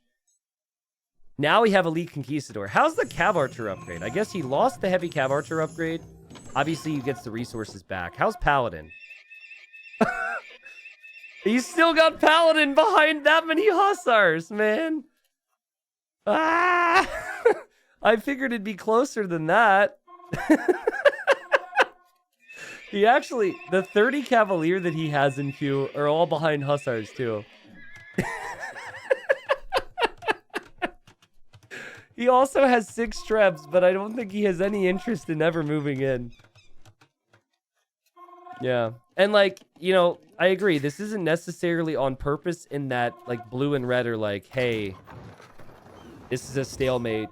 I'm not going to resign. Let's go to bed. Everyone in the community thinks this is funny, like the Rubenstock Andre situation, which, if you didn't watch it, was a crazy little video. I made a little synopsis of it. Right after the synopsis, the game actually ended because one of the internet's disconnected. If Rubenstock wasn't even at his house, he literally left for 3 days expecting to come back and have the game still keep going. It was a crazy situation. But anywho, yeah, they're actively playing this game. They're not doing anything else to my knowledge. I don't think there's been any signs that they've even gone AFK for a time. Like, APM will tell us. It's so funny how tiny the little blips of speed are. But yeah. Whoa. Look at what happened there for Red. 351 APM. Holy. Maybe capture age was a little bugged too. I'm not entirely sure. If you could take control over the players, what would you do to quickly win in either player's position? I would go Siege Ram if I were blue. And very good question. I probably should have been talking more about this. I would go Siege Ram if I were blue. And I would go with all my Hussars and Rams and just push in on this side.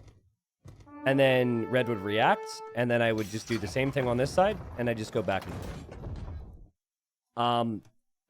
Just chip away. Siege Ram is an underrated thing in this situation. Now, if I were red, I would delete or like fight and lose my Janissaries. I would fight and lose the camels. I would fight and lose the spearmen. I'd basically clear up pop space, and I'd make, like blue is doing, way more stables. And I'd do a similar thing. I think both players going Siege Ram would be good. The problem with bombard cannons and trebs against walls is it takes so long to take it out.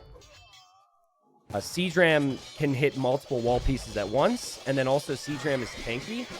So when units go out to kill the Siege Rams, it's nice use as a tank. I mean, why delete a unit that you paid resources for when you can at least like fight and get value? That's why I say don't delete it. But yeah, I mean, you know, they don't have the knowledge to know how beneficial Siege Ram can be. And the walling and the castle placements have been really good from both players. So it's just really not easy. And so we got the Hussars running in here. Again, this castle's got 41 kills now. I guess you could consider it worth it to snipe trebs with your Hussars, but army goes down and red's going to run over here now. That was a nice little distraction there from red. Dude, I cannot wait until we see Paladin research, though. Like, I'm so ready for that. Oh, my goodness. It's going to be an early Christmas gift. It's been in queue for so long. It's kind of smart, actually, from blue to raid with camels, because camel counters Hussar, and that's what blue's been sending over here. Hey, our first town bell of the game. Okay. All right. Blue doesn't have any more villagers in queue, so more army is going to be produced here as these villagers die. And blue's obviously going to send Hussars back home to deal with this. Okay, red, ready to raid again, is going to run all the way through here and slalom right back in. Okay, good stuff. We're going to see the camels slowly try and take down the Wonder, just banging on the front steps. Obviously, the Wonder it just looks cool for blue. Would maybe be pretty, you know, demotivating to lose your Wonder to camels, but I don't think red was actually intentionally focusing on that. That seems to be the focus, actually, for red, is the camels. Making a lot of camels right now. And that worked out pretty well. I didn't hate it. What did I say? 406? Well, to whoever said 230, I don't know what you're expecting to happen between these two. Blue is in no rush to get anywhere. And red is, like, actually putting up more of an effort to get the kill, but red has worse resources banked. And red has one less relic. Crazy. Just crazy. I encountered a Waller with bomber cannons and I had poles. Siege Ram plus sniping bomber cannons with my bomber cannons plus tons of Cavalier won me the game. Sounds like an interesting game. Yeah, Siege Ram hits so fast and things like bomber cannons and trebs don't do much damage to them. In fact, most units except for stable units don't do too much. So that's why like something like Halb Siege Ram is really strong because your best unit, in most cases, to take out the Siege Ram is going to be your Hussars, but the Halbs are there to counter that, and the Rams keep chugging away. I mean, you would think that blue would not see a counter, and so would realize that Wonder Victory is impossible. The way blue has played this game does not indicate to me that blue actually thinks that Wonder Victory is possible. If anything, I think blue is just like, oh, we've encountered a player who wants to outlast me. Great, I'm on Christmas vacation. I have nothing to do. I would love nothing more than to spend my entire day doing this. So let's go. Like, that's kind of what I'm getting here. And, guys, we're not going to go through, and we are not going to watch all of Red's other games for obvious reasons. But it wouldn't surprise me if in Red's other games, Red tries this and people actually don't have the patience and people actually push forward and attack. So yeah, also Max, thank you for more stars. Max, the rules of the event do not allow me to cast it. They may release recorded games for like way later. I probably would have covered it from home if they allowed me to like cast it, but I'm just not allowed. Those are the setup of the event, so unfortunately you won't have my casting there. But I still really do hope it goes well, and I hope that you enjoy what you can as Red is making the push. Red is making the push. The Camels and the Hussars, and Blue is freaking out here. Oh man, it's only 2 Bomber Cannons, and look how much progress they've made. Oh, just wait for Paladin update. Just wait. I'm waiting. I'm so excited for the moment it comes in. Great job from Red to produce from these buildings. Army count from Blue still really solid. Uh-oh. Uh-oh. Uh-oh, not the Bomber Cannons. Oh no, Red. You have no production. Oh no, Red. Will the castle go down? It's so close. It is so ridiculously close. It's at 600 HP. It's at 400 HP, and the castle stays up. The castle stays up. Oh. Someone bring a villager over here to repair. I'm curious if, suppose the game lasts for 6 hours, will you stream the entire thing? I'm committed, man. If this goes on for 3 days, I will do it. I will not sleep. All right? Maybe a little awkward. Maybe I will sleep and I just fall asleep on the keyboard and then I wake up when, you know, the next fight happens. But if the players are playing, I'm here to cast it. All right? Oh my God. Let me check my phone. It's been a bit. I gotta... Okay, missed call. Okay, cool. No, not important. Castle's being repaired. That's gonna be a lot of work to take down. And this game... this game will never end, man. Oh... I think I guessed... So I forget what the guesses were. We'd have to go back and see what was documented.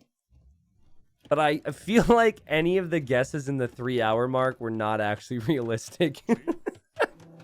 I think my guess might have actually been way too short with how this game is going. Fire Nitro, I was going to cast the best of 5 between Huang and Nahuel today. Which was not part of my original plan, but then I saw they played, and I thought that'd be really cool. But, don't know if that's going to happen now. We'll see. We will see. Obviously, I will cast it. It just might not be today. It might be Monday instead. Do you think it's a good idea to do a kind of crawl with bombard towers? Sure. Yeah, I do. That's really good, because it's like, even if you slightly lose the position, the bombard towers can help hold it while you get more units. You know, again, the main issue for Red is lack of production, right? So, like, Red will take a good fight, but then Blue will have more units. And Red never has more units coming to the fight. And also, part of it for Red is, like, Red has these gates locked, for those that haven't noticed. So the units path all the way through here. It's like a maze, a self-created maze. That means the units can only go through this area. Red might actually end up making a wonder this game. Oh, also, Red making petards somewhere. In this castle. Oh, bombard towers from Blue. Oh my God, let's go. I'm kind of hungry. Can I, like, just go... I was gonna say go make myself a sandwich, but I'm pretty sure I could go to, like, a fancy restaurant, sit down, grab an appetizer, grab a glass of wine, you know, wait another 20, 30 minutes, get my main course, go on to the dessert, go for a, you know, a walk for an hour afterwards just to, like, work off all the calories, and then come back and we'd still be in the game.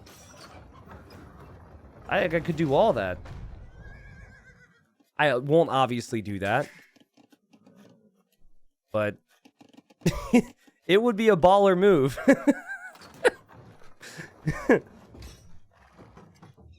Red wine or white wine? I'm more of a white wine guy. But I like both. Hey, conscription. Where's that paladin upgrade, man? Oh my god, it's still behind so many hussars. Oh, jeez, dude.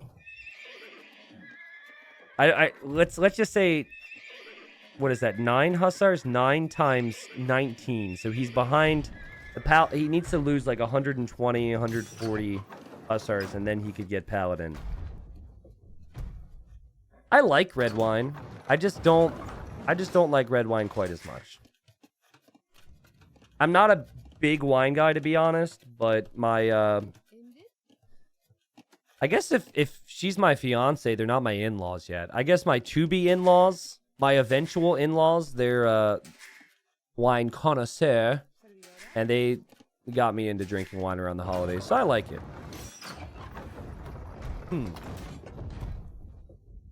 Also, I said fancy restaurant. If you had to guess, how long has it been since I've actually sat down at a fancy restaurant? This is a judge of my character. I won't be offended. Last time I went to a nice place and with a glass of wine. How long do you think it's been? Couple weeks? Couple months? 4 years? Okay, I'm offended.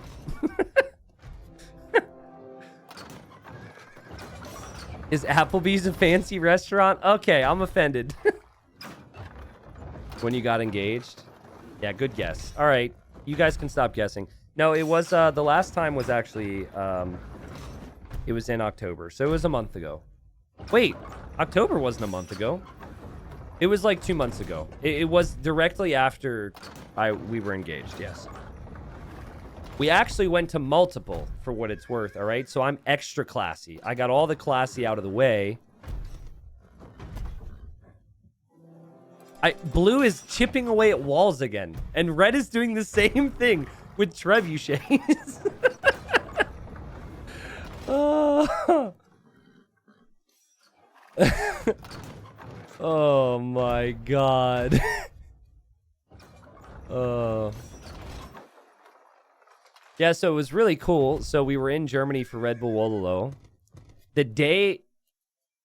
I don't know if I think I've told you guys the whole engagement story, right? I mean, what better time to actually put it on record for a potential video? Do you want me? I mean, I've got nothing else to do. Do you guys want to hear the whole spiel? I think I should tell this. I think I should put this on record. Love how they're both using the market. Look at this. They're both racing each other with the market right now. Who's got the APM for the market? Anyways. Red, please make a wonder. I feel like the game needs a wonder. All right, so let's talk about it. So first off, in the lead up to the trip, I had at one point told viewers that we went ring shopping. So many of you, my dedicated audience, knew that something was happening. Something was in the works, right? And so you guys kept prying. So, Paladin! We've got Paladin, yes. Okay, you guys kept prying on when it was going to be and all this stuff, right? And so some people were like, knowing that Red Bull Wololo was happening, were like, oh, you're going to do it then. And I kept saying like, nah, I'm not going to tell you guys any information. Also, because she watches the stream from time to time, right? So she knew, it got to a point where she knew I had the ring. I had the ring in like September. And, you know, she knew I was going to propose at one point, but she didn't know when or anything like that. And she also hadn't seen the exact ring. She just hadn't... I wanted to get an idea of what she liked, okay? So she kept getting antsy. She was like, hey, when are you going to do it? You know, she really wanted to be engaged to me because of my commentary and my farms, obviously. So she kept prying, and she kept trying to guess when I was going to do it. And obviously her first guess, like, we were going to be in Europe in a medieval castle, and the plan was to go to France and Switzerland on my days off in between, right? So she obviously was like, you're going to do it on that trip. You're so going to do it on that trip. And I was like, I'm a really bad liar, but I put on my best effort. I was like, no, of course I wouldn't. Like, what? Why would I do it then? Like, that's way too obvious, right? That's basically what I was like. And she was like, oh, all right. I was like, yeah, way too obvious. I don't want you to know. You need to be surprised. Duh. Meanwhile, in my head, I'm like, I have zero backup plans. I have zero backup plans. If something happens where I can't do it on that trip, I've got nothing. Nothing whatsoever. So obviously I was going to do it on that trip.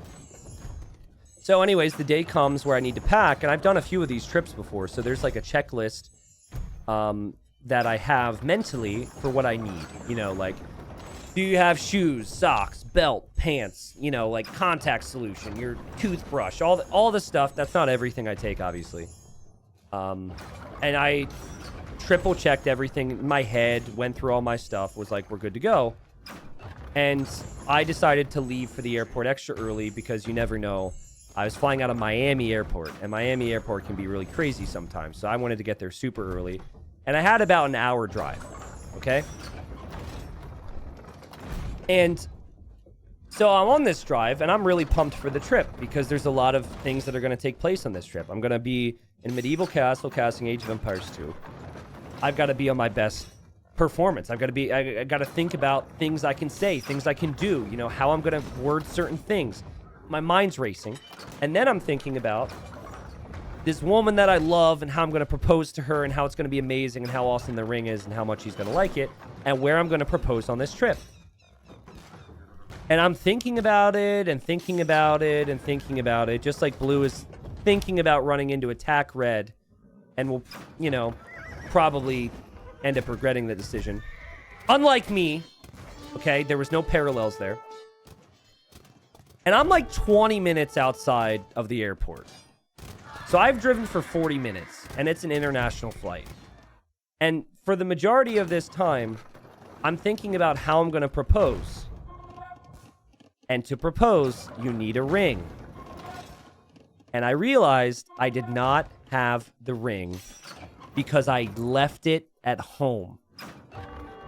I had no backup plans. I had no other plan at all. And I had said that to all my friends too. I was like, dude, if this doesn't happen in Europe for whatever reason, I have no clue what I want to do. She says she doesn't want to do it around family at Christmas. Christmas is right after the trip. I'm doing it on the trip. So I'd driven 40 minutes towards the airport, and I was like, you've got to be freaking kidding me.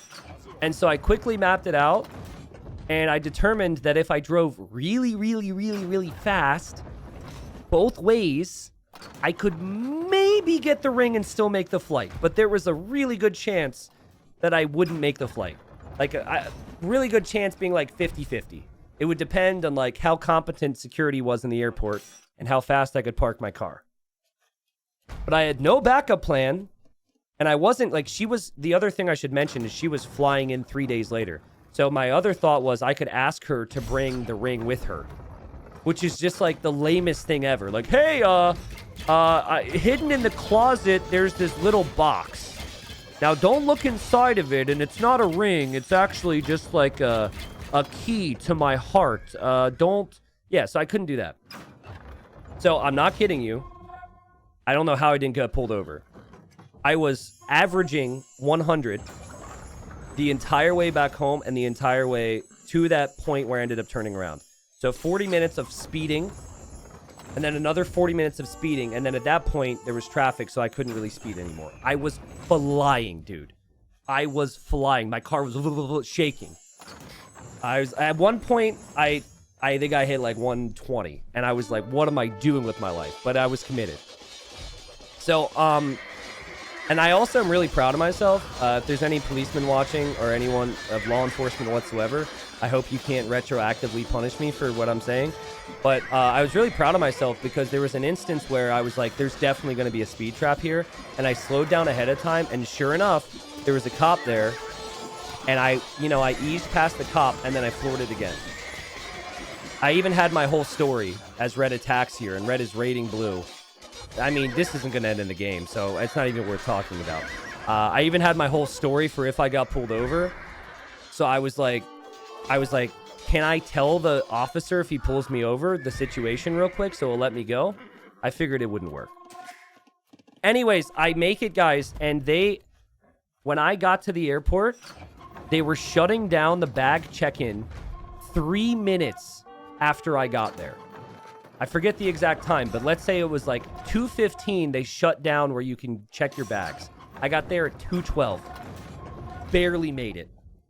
So you know that scene in Home Alone where they're late for the plane and they're all like, rah, rah, rah. They're like running. That was kind of me. So we get there, right? And I work for a couple days and I'm stressed out of my mind about this ring because I'm like, I don't want to leave it in the hotel. No, she was at work when I got back to get the ring. So thankfully, so she didn't even know any of this happened. I didn't want to leave the ring at the hotel, but I didn't want to take the ring with me because I misplaced stuff and I'm very forgetful. So I was like really nervous about it. So I would have it in my bag, which was tucked away with my stuff at the castle. But like every time I had an opportunity, I would go check to see if the ring was there. Because then I was like, I told people I was going to propose. And I was like, what if, not that I didn't trust people there, but I didn't know everybody. I was so nervous. And I was just like, I'm not cut out for this. I don't want to ruin this whole thing. So I decided that the day that she got there, that I was going to propose. I was like, she's getting into Germany. She's going to have no sleep. I do not care. I need to do this now. And I also really wanted to. It wasn't like just the stress side. It was also like, I love her, so I want to propose. So, so she got in the final day of my first stretch of casting, which meant that she got in at like 9:30 a.m. She got 2 hours of sleep, and then we had to be at the castle at like 11:30. And we might need to take a short intermission. I got to see what Red's doing with his petards. We're about to cross the 3-hour mark. Okay, he just moved them closer to the wall. That's fine. And I had asked, I was thinking about how I was going to do this whole thing. And so, we had a whole, like, production crew there. And they were all really cool. So I went up to these really cool people, and I was like, hey, like, I don't want you guys to feel like you have to say yes to this. Obviously, this isn't in your job description. But you guys have a bunch of cameras. And I'm going to propose to my girlfriend right here. So would you be down to record everything? And the camera guy, I think his name was John, he was like, yeah, let's do it. So like we scouted out the castle. Ironically, as we were like going through the castle to find an area where I wanted to propose that was like tucked away from everything, we walked through, like, not really through, a second story above a like cathedral area in the castle where there was a wedding. So we got yelled at because we were a little loud. Anyways, hold on. Intermission. Story will continue. Here comes Red. Red is going in for the biggest attack of his life. And he's trying to take out this castle. And actually, the petards will be pretty successful here if he actually clicks. I mean, there's also the Treb as well. Okay, that was really good. That was really good. We're also about to cross the 3-hour mark. Well played there from Red. And this is the first time, or not the first time that we've seen Red take out a castle here, remember. So he really seems to have success on this side. Castle is about 4 volleys away from going down, and Red's got enough production, guys. Barely, because that's been an issue for him. He's going to lose control here in a second, but no, he didn't take out the castle! What happened? I know it feels so bad to rewind in a game that's this long, but I assume he just lost it to the... Oh my god. He lost it to the other Treb. Oh man. And now... And Red has passed 1 day of idle time, by the way. Now Blue's going to be able to repair that. And so now I'm back to continuing the story. All right. So, yeah, the Bombard Tower helped too. So, where were we? Okay, so we scouted out the position on the castle, okay? We scouted out the position on the castle. And we found this area. It was like at the top of the castle, amazing overlook of the city. It was the most beautiful place ever. And also had like this little overhang area. And that area was like perfectly sized for 2 people.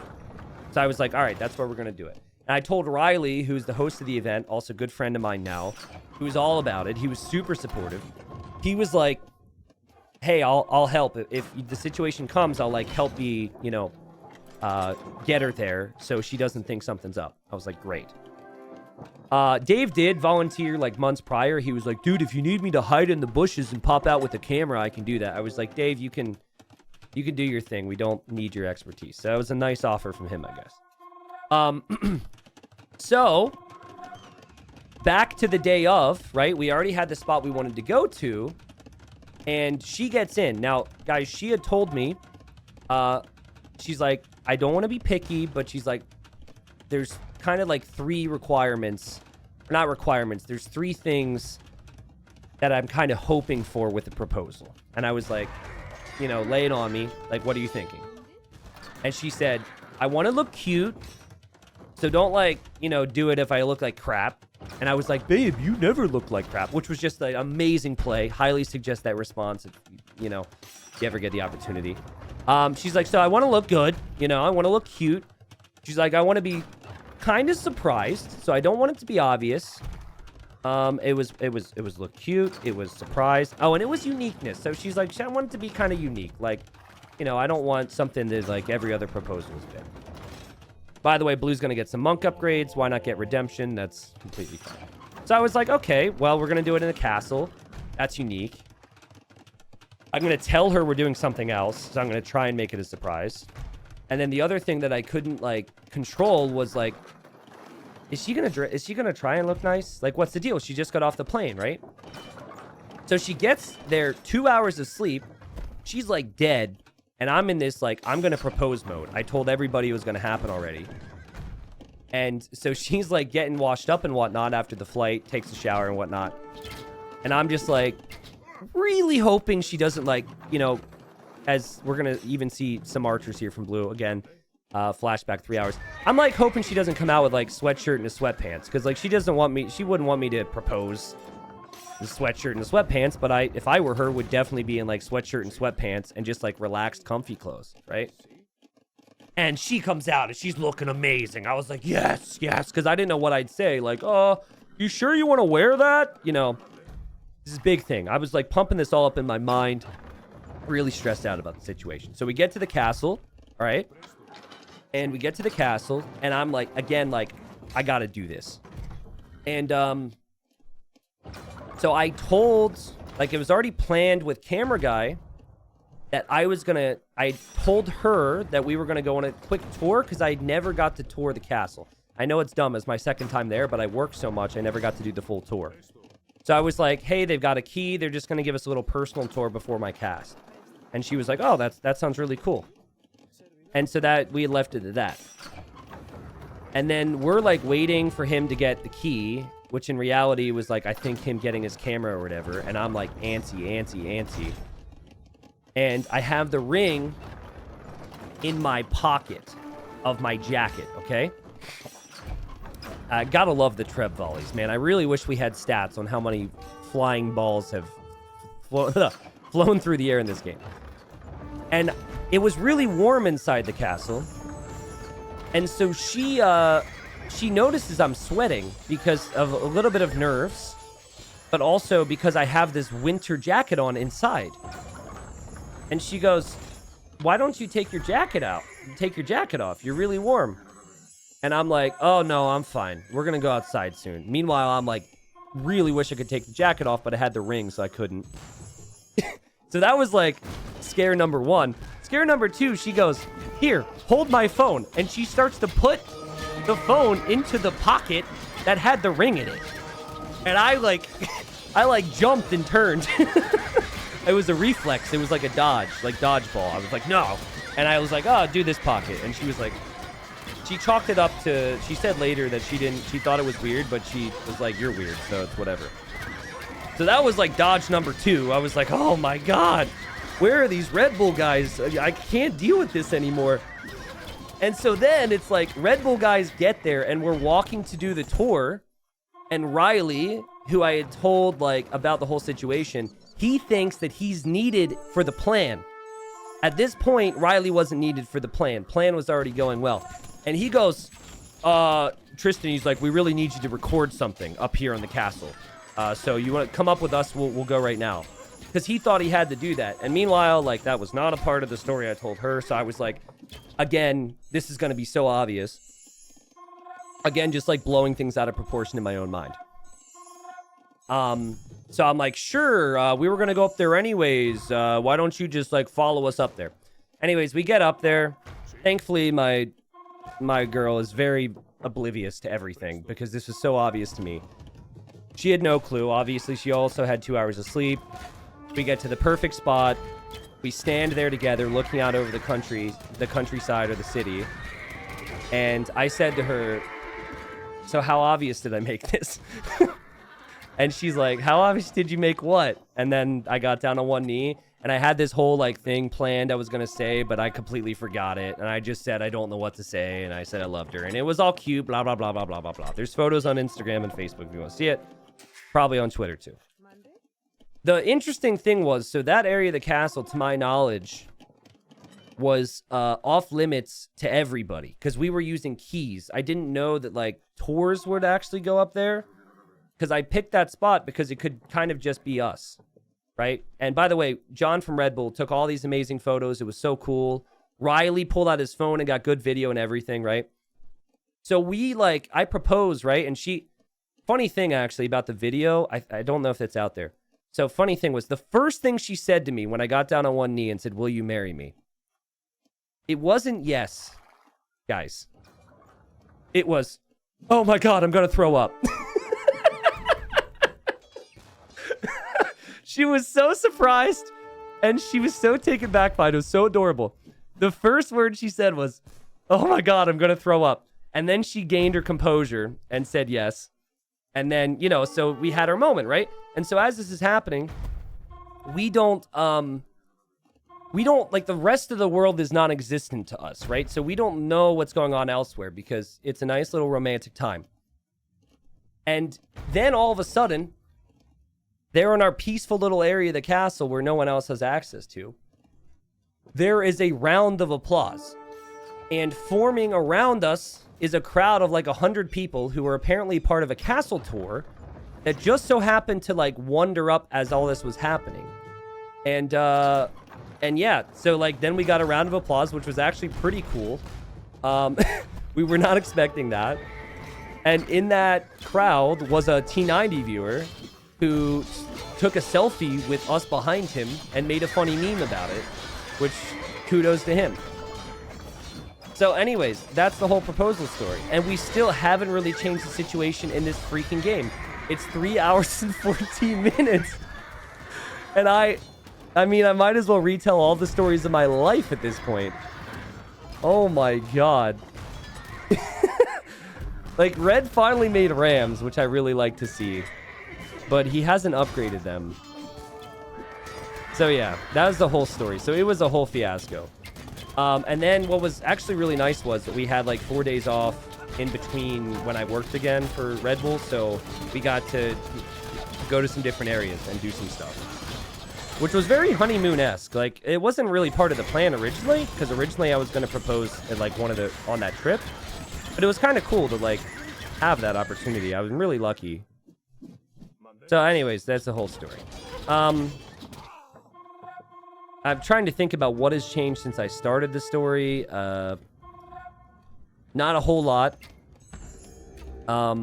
Except for the fact that we now see blue with some paladins on the fields. And yeah, that's about it, guys. I'm actually, how many trees do we have left? We have 3,500 trees. So last time I had checked, I don't know what time it was, but it was at 5,000 trees. So we've definitely made some progress there.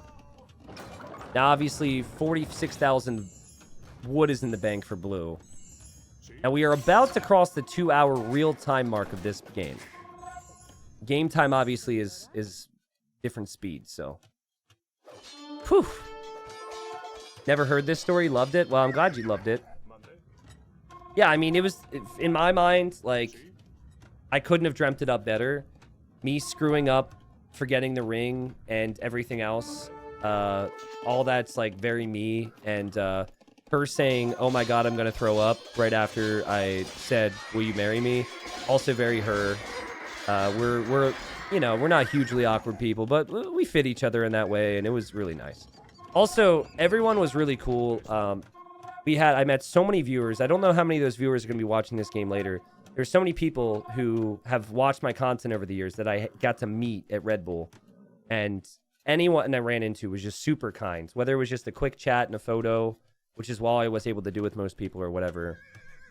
And everyone there was really happy for us. So it wasn't like I wasn't expecting people to be happy for us, but I really felt loved and cared about. So, all right. Now I got to get back to game mode over here. Gamer time. They're both selling at the market. It's like every time I look at the market prices, they're doing it at the same time. The sad thing is it doesn't look like they know they can hold shift and do higher increments. So if you don't know that, you don't have to one click to sell 100 at a time. If you hold shift, I think it's 500 at a time or 1,000 at a time. Save yourself some clicks there. Red moves out with the trap to go after a castle and loses it because blue snipes it. Yeah, a lot of things happening here, as we still have not even seen 1,000 kills from one player.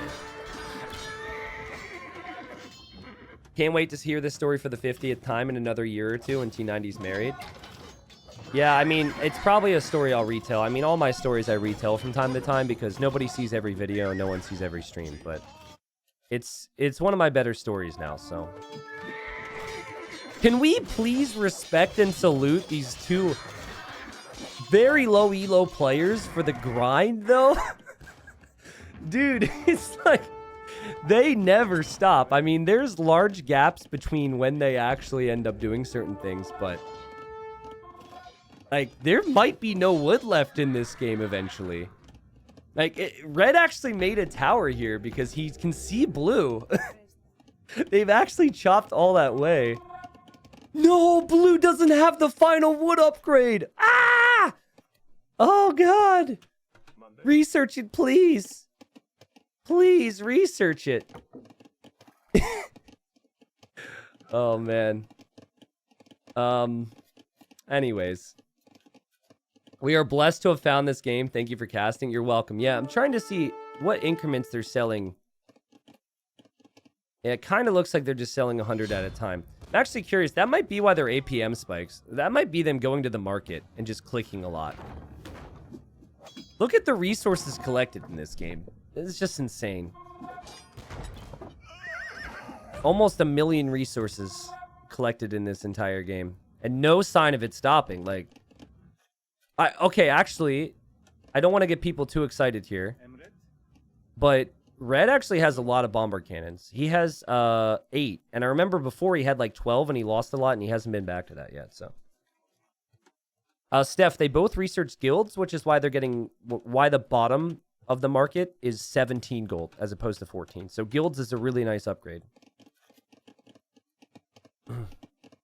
Literally fell asleep for an hour and this is still going. Well, we casters don't have those luxuries.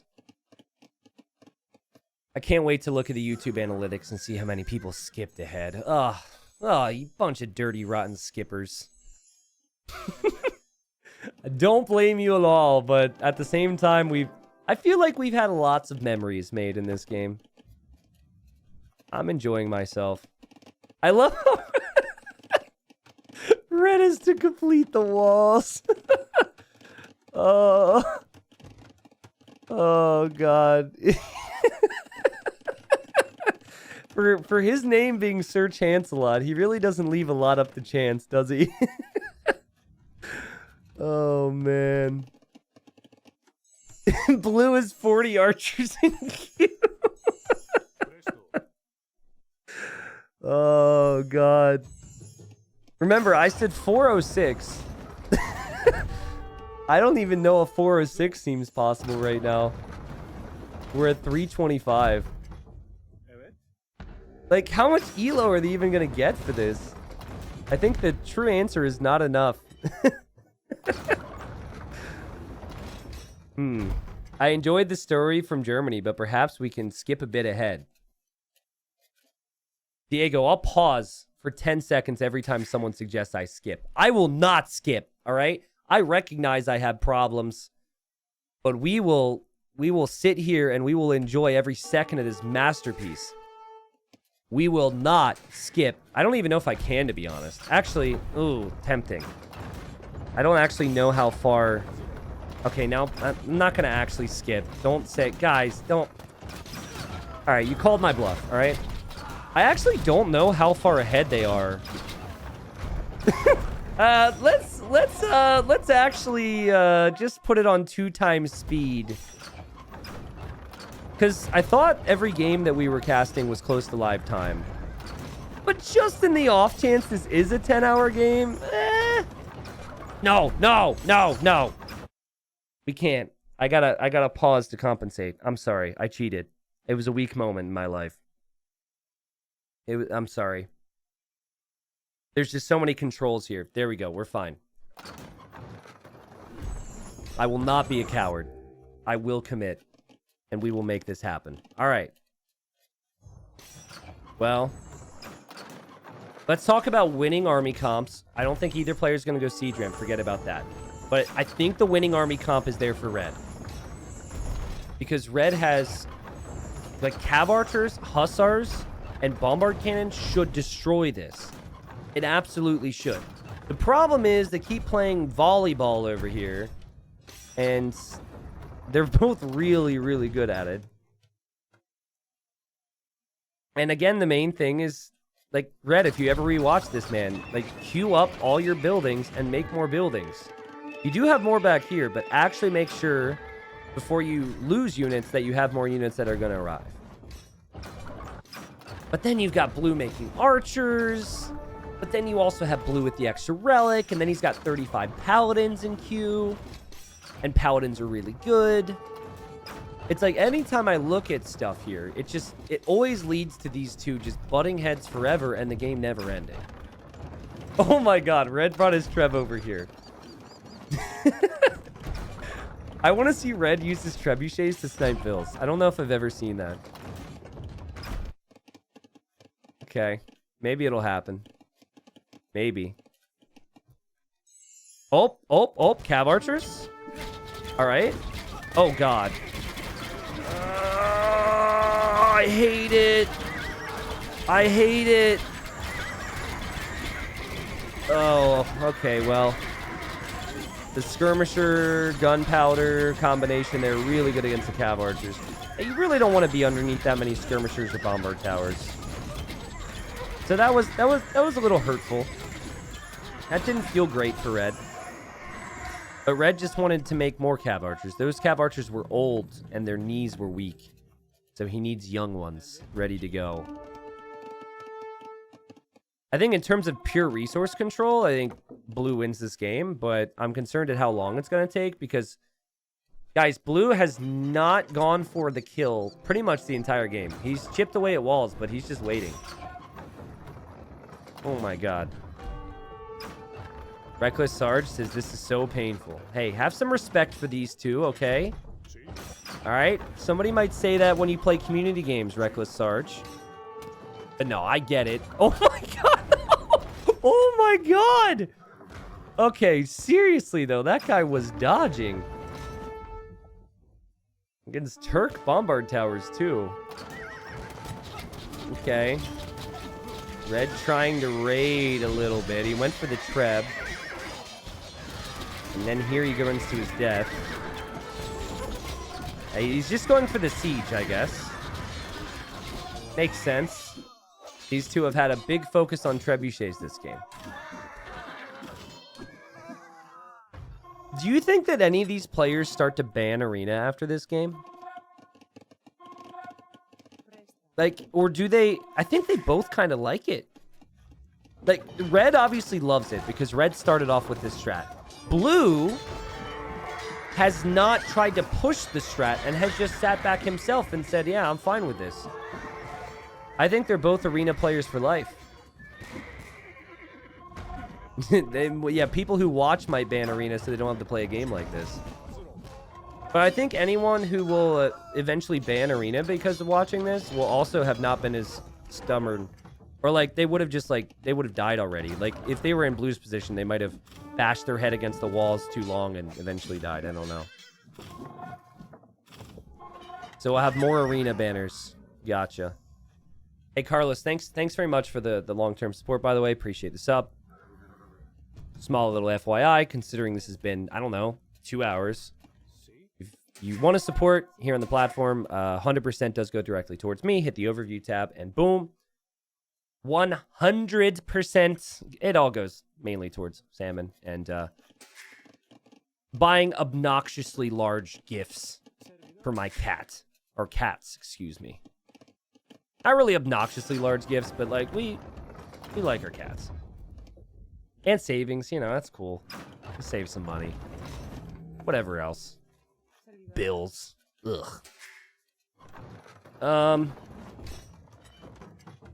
Hey, Red's getting antsy. Like, Red is definitely the antsier of the two. Red moving around a little bit. We'll see.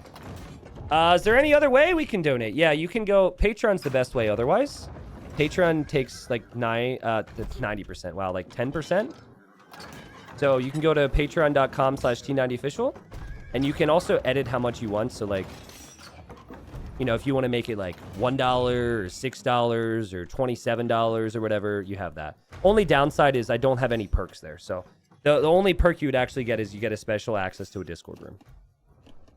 But, you know, there's a lot of different ways. That's just, like, those are the two best ways in terms of your money actually hitting me as opposed to the platform taking large cuts. And then, obviously, watching on YouTube and all that stuff is very supportive. You don't have to support with your money. Your likes, your views, your happiness. That's currency to me. That's good. But, yeah. I don't talk about that stuff as much, so. Or, if you want to get stuff, you can go to the T90 merch store on Teespring. Which I also try not to promote a lot. But then you can, like, you know, gain something apart from, you know, just knowing you've done a good thing towards some loser who likes salmon and Age of Empires. Oh my god, Blue's art. Like, the amount of archers running out here is hilarious.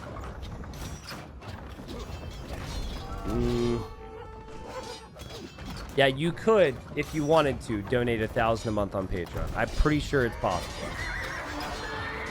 I would not suggest that. Unless you have a lot of money to burn.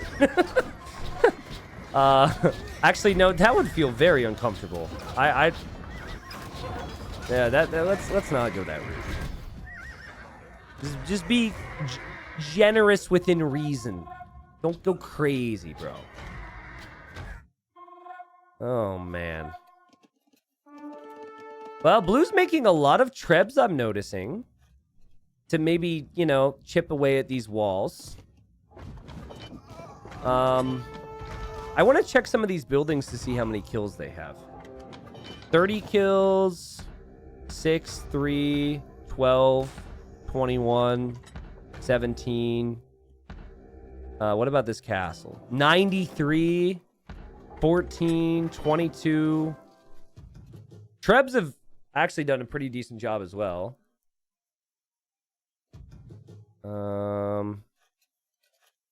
Yep, there we go. Selling food at the market here. For more gold. Hey, we have a Treb over the wood line here. And a new tower here from Sir Chancelot. Let's go. We are not going to see an onager cut this game. We are not going to see an onager cut. Blue is still making Spanish archers, okay? I don't think Blue will ever go for onager. I'd really like to see Blue refresh some of these lumber camps. That's gonna make the game go a little bit faster for us. Oh my god. T90 probably too late this year, but can you add a Christmas ugly sweater to the merch next year? Yeah, just put your mom's face on it. No, I'm kidding. Sorry, I had to make a mom joke because I haven't done one in at least a year. I don't know if I can do sweaters. Sorry, that was very immature of me. I'm 29. I think I'm too old for the mom jokes. We've got buildings over here for Blue, though. The Blue's gonna make more. But yeah, I don't know if I can do sweaters. I have never looked. What we do have, though, is we have mugs, t-shirts, hoodies, stickers for some reason. I don't know if we have socks. And there's been way too many people requesting the T90 panty line to come back. Nope, that was a mistake. I misclicked it on the website. So none of those. It's just like your traditional stuff. It's nothing crazy. I think the pricing's pretty reasonable for what it is. The main thing, I think, is where you're from and the shipping. Because I've heard that can be an issue, but... I'm not a big merch guy. I don't plug it a ton. The mugs are freaking awesome, by the way, as are the sweatshirts and the shirts, because I have all of them myself. Can't really talk about the quality of the stickers. But maybe, like, eventually, if there's a huge demand, I will switch whatever company I use to make it a bit easier with shipping.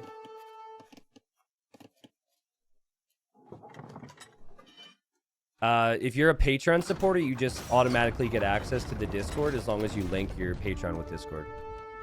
It's just called patrons. There's no... I respond to people in there. I talk to people in there, but, like... There's nothing beyond that. Red's still repairing gates, still adding walls. Blue's still not wanting to go for a push. We are... How many trees are we at now? Are we below 2,000? No, we're below 3,000. Oh, man. I'm slowly losing my sanity.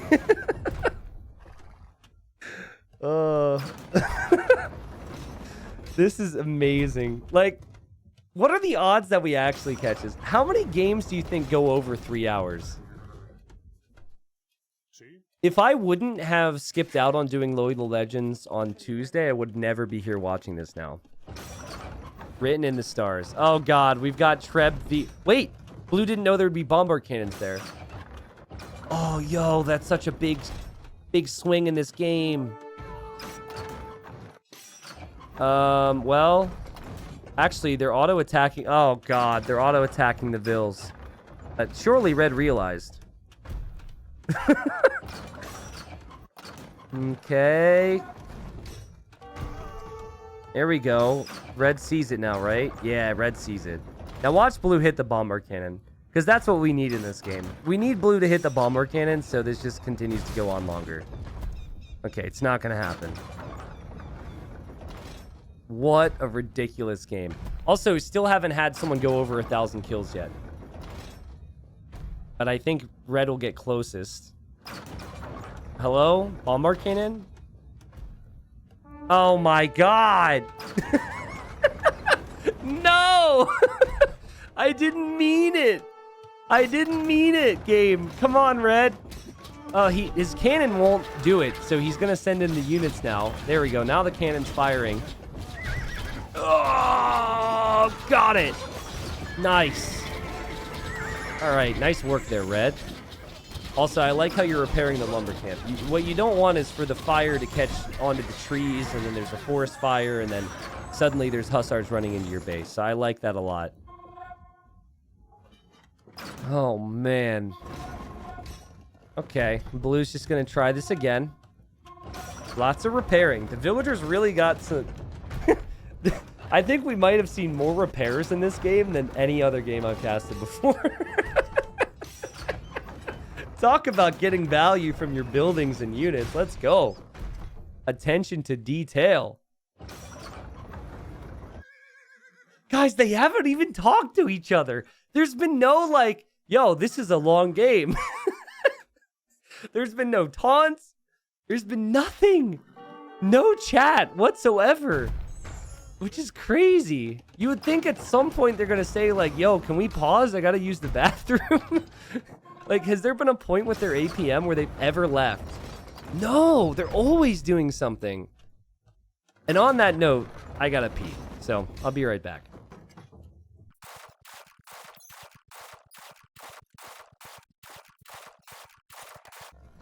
Left the door open for 2 minutes and the cats ran in. They heard about the game. Oh. When the archers come in here, it looks so funny. Oh. All right, Treb's going down. Welcome back, guys. What did I miss? All right.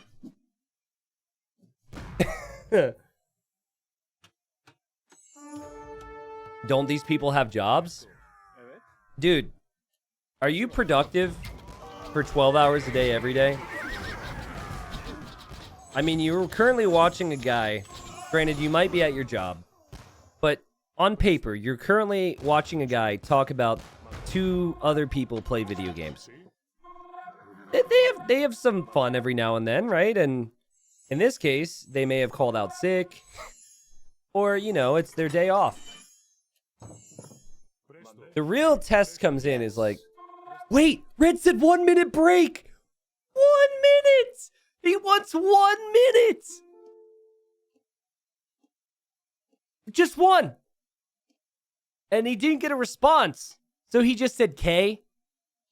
What? That's the first time they've spoken. Dude, I'd ask for like 20 minutes for dinner. Okay. 1 minute break. This is insane. We're about to cross 4 hours. 1 minute break. Stamina, dude. Stamina. Now? Question mark? Wait. It is possible, by the way, if we're behind live time, that there was a pause. And then he just came back. Time to sleep. No, you cannot. Blue, you've been sitting back this whole time, bro. You better not. Red says, ha. You should go to bed. And just like that, Red wins. He officially convinced Blue to go to bed. He saw that there was a chance. Maybe the pause was part of a tactic, actually. Maybe the second the game paused, Blue got really tired. I like how Red didn't even say, no, man, we've committed so much time to this. He said, yeah, you should go to bed. And he wins. Oh, my goodness. Yeah, the Wonder gets destroyed. I'll have to see if they chatted more. We'll check that in a second. It didn't hit the 4 hour mark. But, you know, back to the point that someone had just brought up a moment ago. You know, they do have things to worry about in their day-to-day life. And for Blue, it is currently a Thursday, so it's possible maybe there's work in the morning. Or maybe Blue just felt like it wasn't worth it. But, oh my goodness. What a ridiculous game. Now, we know with the resources that Blue ended up getting in the bank. Whoa, sorry, just whoops. We know that Blue could have maybe tried a little bit more. But I think, like, this was a game of calling the other's bluff. Okay? So, Red said, hey, I'm going to turtle up, and I'm going to sit behind walls, and I'm going to wait for you to come my way. So, here I go. I'm sitting. And what did Blue do? Blue said, you can't sit back there. I don't believe it. I'm going to try the same. And so, Blue basically just backed away, and he chipped away at the walls, and he was like, I know what you're going to try and do, bud. I know your strat. So, sure, if you want to take this game late, that's fine. And then Red, it was like the counter calling of the bluff.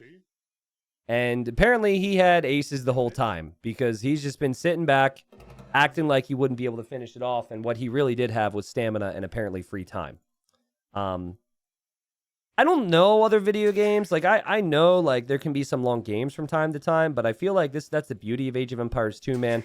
I mean, the whole beauty of Elo Legends in the first place is the fact that you just have completely outrageous situations happen, whether that be even a short game or a long game. But there's not many games these days that can go on this long. And I know a lot of people have fond memories of playing for a whole day, you know, back when like it was 75 pop and everyone had crappy internet and people were playing against the easy AI and still struggling. So, like, it's really cool to me. Like, this is a special moment for me. I'm a little disappointed because I was ready to push myself to my limits. And I was prepped. Like, this game, if it didn't come to human energy and, you know, needing sleep, etc., this game would have gone on for more hours. Like, I think it would have easily gone over 5. I was not seeing anything that told us it wasn't going to go over 6 or 7. It would come down to wood, right? And eventually they would have to chop all this. And they have wood in the bank too. So, yeah, I mean, they probably saved a little bit of time from us, but slight disappointment there, obviously. Final tree count. Yeah, let's do a quick final tree count. 2,800 trees. So that's a lot of trees. Let's look at resources collected, obviously. Again, I'll see if there's any additional chatter from them. Like if Blue just resigned and left with no more chat, I don't know. For me, if I spend that much time with someone, I want to like say, GG, man. Like, what a game. That was so crazy, blah, blah. I want to like talk to them, but you might have no interest in that. 471 resources collected there.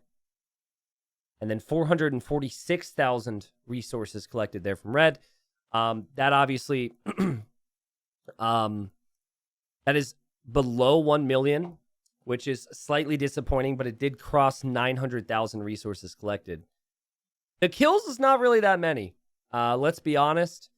Some of these texts, though, are giving me fond memories. Like, Blue probably clicked Paladin around 2 hours. And we didn't actually see the tech complete until 45 minutes later. I did also want to see the research percentage. I guess, you know, there's no docs on Arena, right? And there's a lot of techs and docs. There's still quite a few techs I both could have gone for, I suppose, with like the barracks and the siege. But still, that's pretty high for a low elo game. And, well, it was a marathon and a half, guys. Look at that map.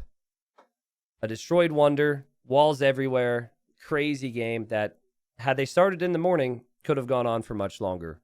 I really hope people enjoyed that one. But yeah, let me just check.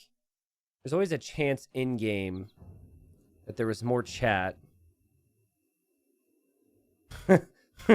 Okay. One moment. There is more chat. All right. So this is the chat. You're gonna... The thing that's confusing about this is the colors are flipped in the chat. So just pay no attention to that. Pay attention to the names. So the Turk player, Red, for us, said 1 minute break, K now. Zero said time to sleep. And then Blue had said, ha ha, you should go to bed. Then resigns. And then Sir Chancelot says GG. Zero says GG. We suck, I guess, at offense. Wow, a flat line tom table. And that's it. That is... Actually... Wow, that is a bit unique, actually. This is just like... They both had massive armies. And you could just tell they'd send in like a couple little hussars here or there. And then the pop goes down and then right back up. That's... Yeah. I mean, that's a really good point. I might have never looked at that if it wasn't for him saying that there. And there was no other chat. I'm still astounded by that. Maybe Zero's not much of a people person, which is fair. But, like, my God. Time to sleep. GG. Just gone. Done. Legendary timeline. And all the stats here are all the things we've seen, so there's nothing else to look at. Guys, I kind of, like... I feel really uneasy about closing this game out right now.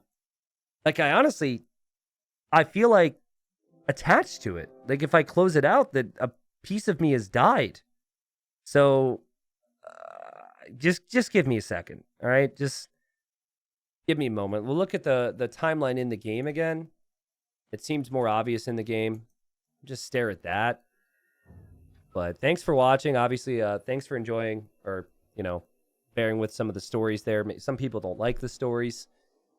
Some people are sick of the stories, but, you know, it is what it is. What is this, by the way? Is this the game saying that there was one key battle event? Bro. So, first off, I think, like, the end screen from a player perspective could always be so much better. Capture Age has so many cool things, which I can't go back into now, which we use as a casting perspective. If you play a game, I think it'd be really cool to say, like, how many units you had and things like that. You know, your most created unit, like casting, different statistics. But this, according to the game, was the only battle event in the entirety of said game. This, which might have been when Red ran into Blue's economy because it was after the Wonder. It was like, you know, some hussars and some camels versus some hussars, and that was pretty much it. Kudos to the people who are actually picking up on what that was. That means you're with me the whole time, but normally you see a couple more key battles, but let's be honest, this thing is always a little... It's never really anything that you can judge too firmly in the game. But yeah, I enjoyed myself. I hope people did too. Again, feel a little weird to not be able to see that one through, but Zero needed to go to bed. Actually, let's just look at their game experience. You guys can't see this because I don't have it fixed on my end. Zero has 40 wins and 64 losses. So multiply 104 games by 4 hours. He's experienced. And then Sir Chancelot has 83 wins and 105 losses. Again, sorry you can't see this stuff. And again, multiply that by 4 hours. I guess as he said, they both suck at offense. And wow, a flat line on the timetable. I kind of want to check and see. Yeah, I want to look at their profiles if I can find it. Oh, okay. So he actually played a player we casted earlier in the day. Yeah, it probably is so big of a recorded game, it hasn't generated to his profile yet. So I can't actually check. But I want to see like how long his games end up being. Like, look at this, guys. So these are older games. 1 hour, it's not crazy. 140, 213, 130, 140, 141, 150, 120, 3 hours. Now these are team games. Okay, 3 hours. That might have been the same one. I want to see if there's any that long. 8 hours? What? I'm so scared to click this. Oh, thank God the replay's not available. Oh my God. 8 hours. We weren't even halfway through. Yo. Holy crap. All right, whatever you do, guys, okay? Do not contact him and get that recorded game from him and submit that in my Discord. Here's the analysis. We're sorry, we couldn't create your analysis. Probably because it's too long of a game. Holy.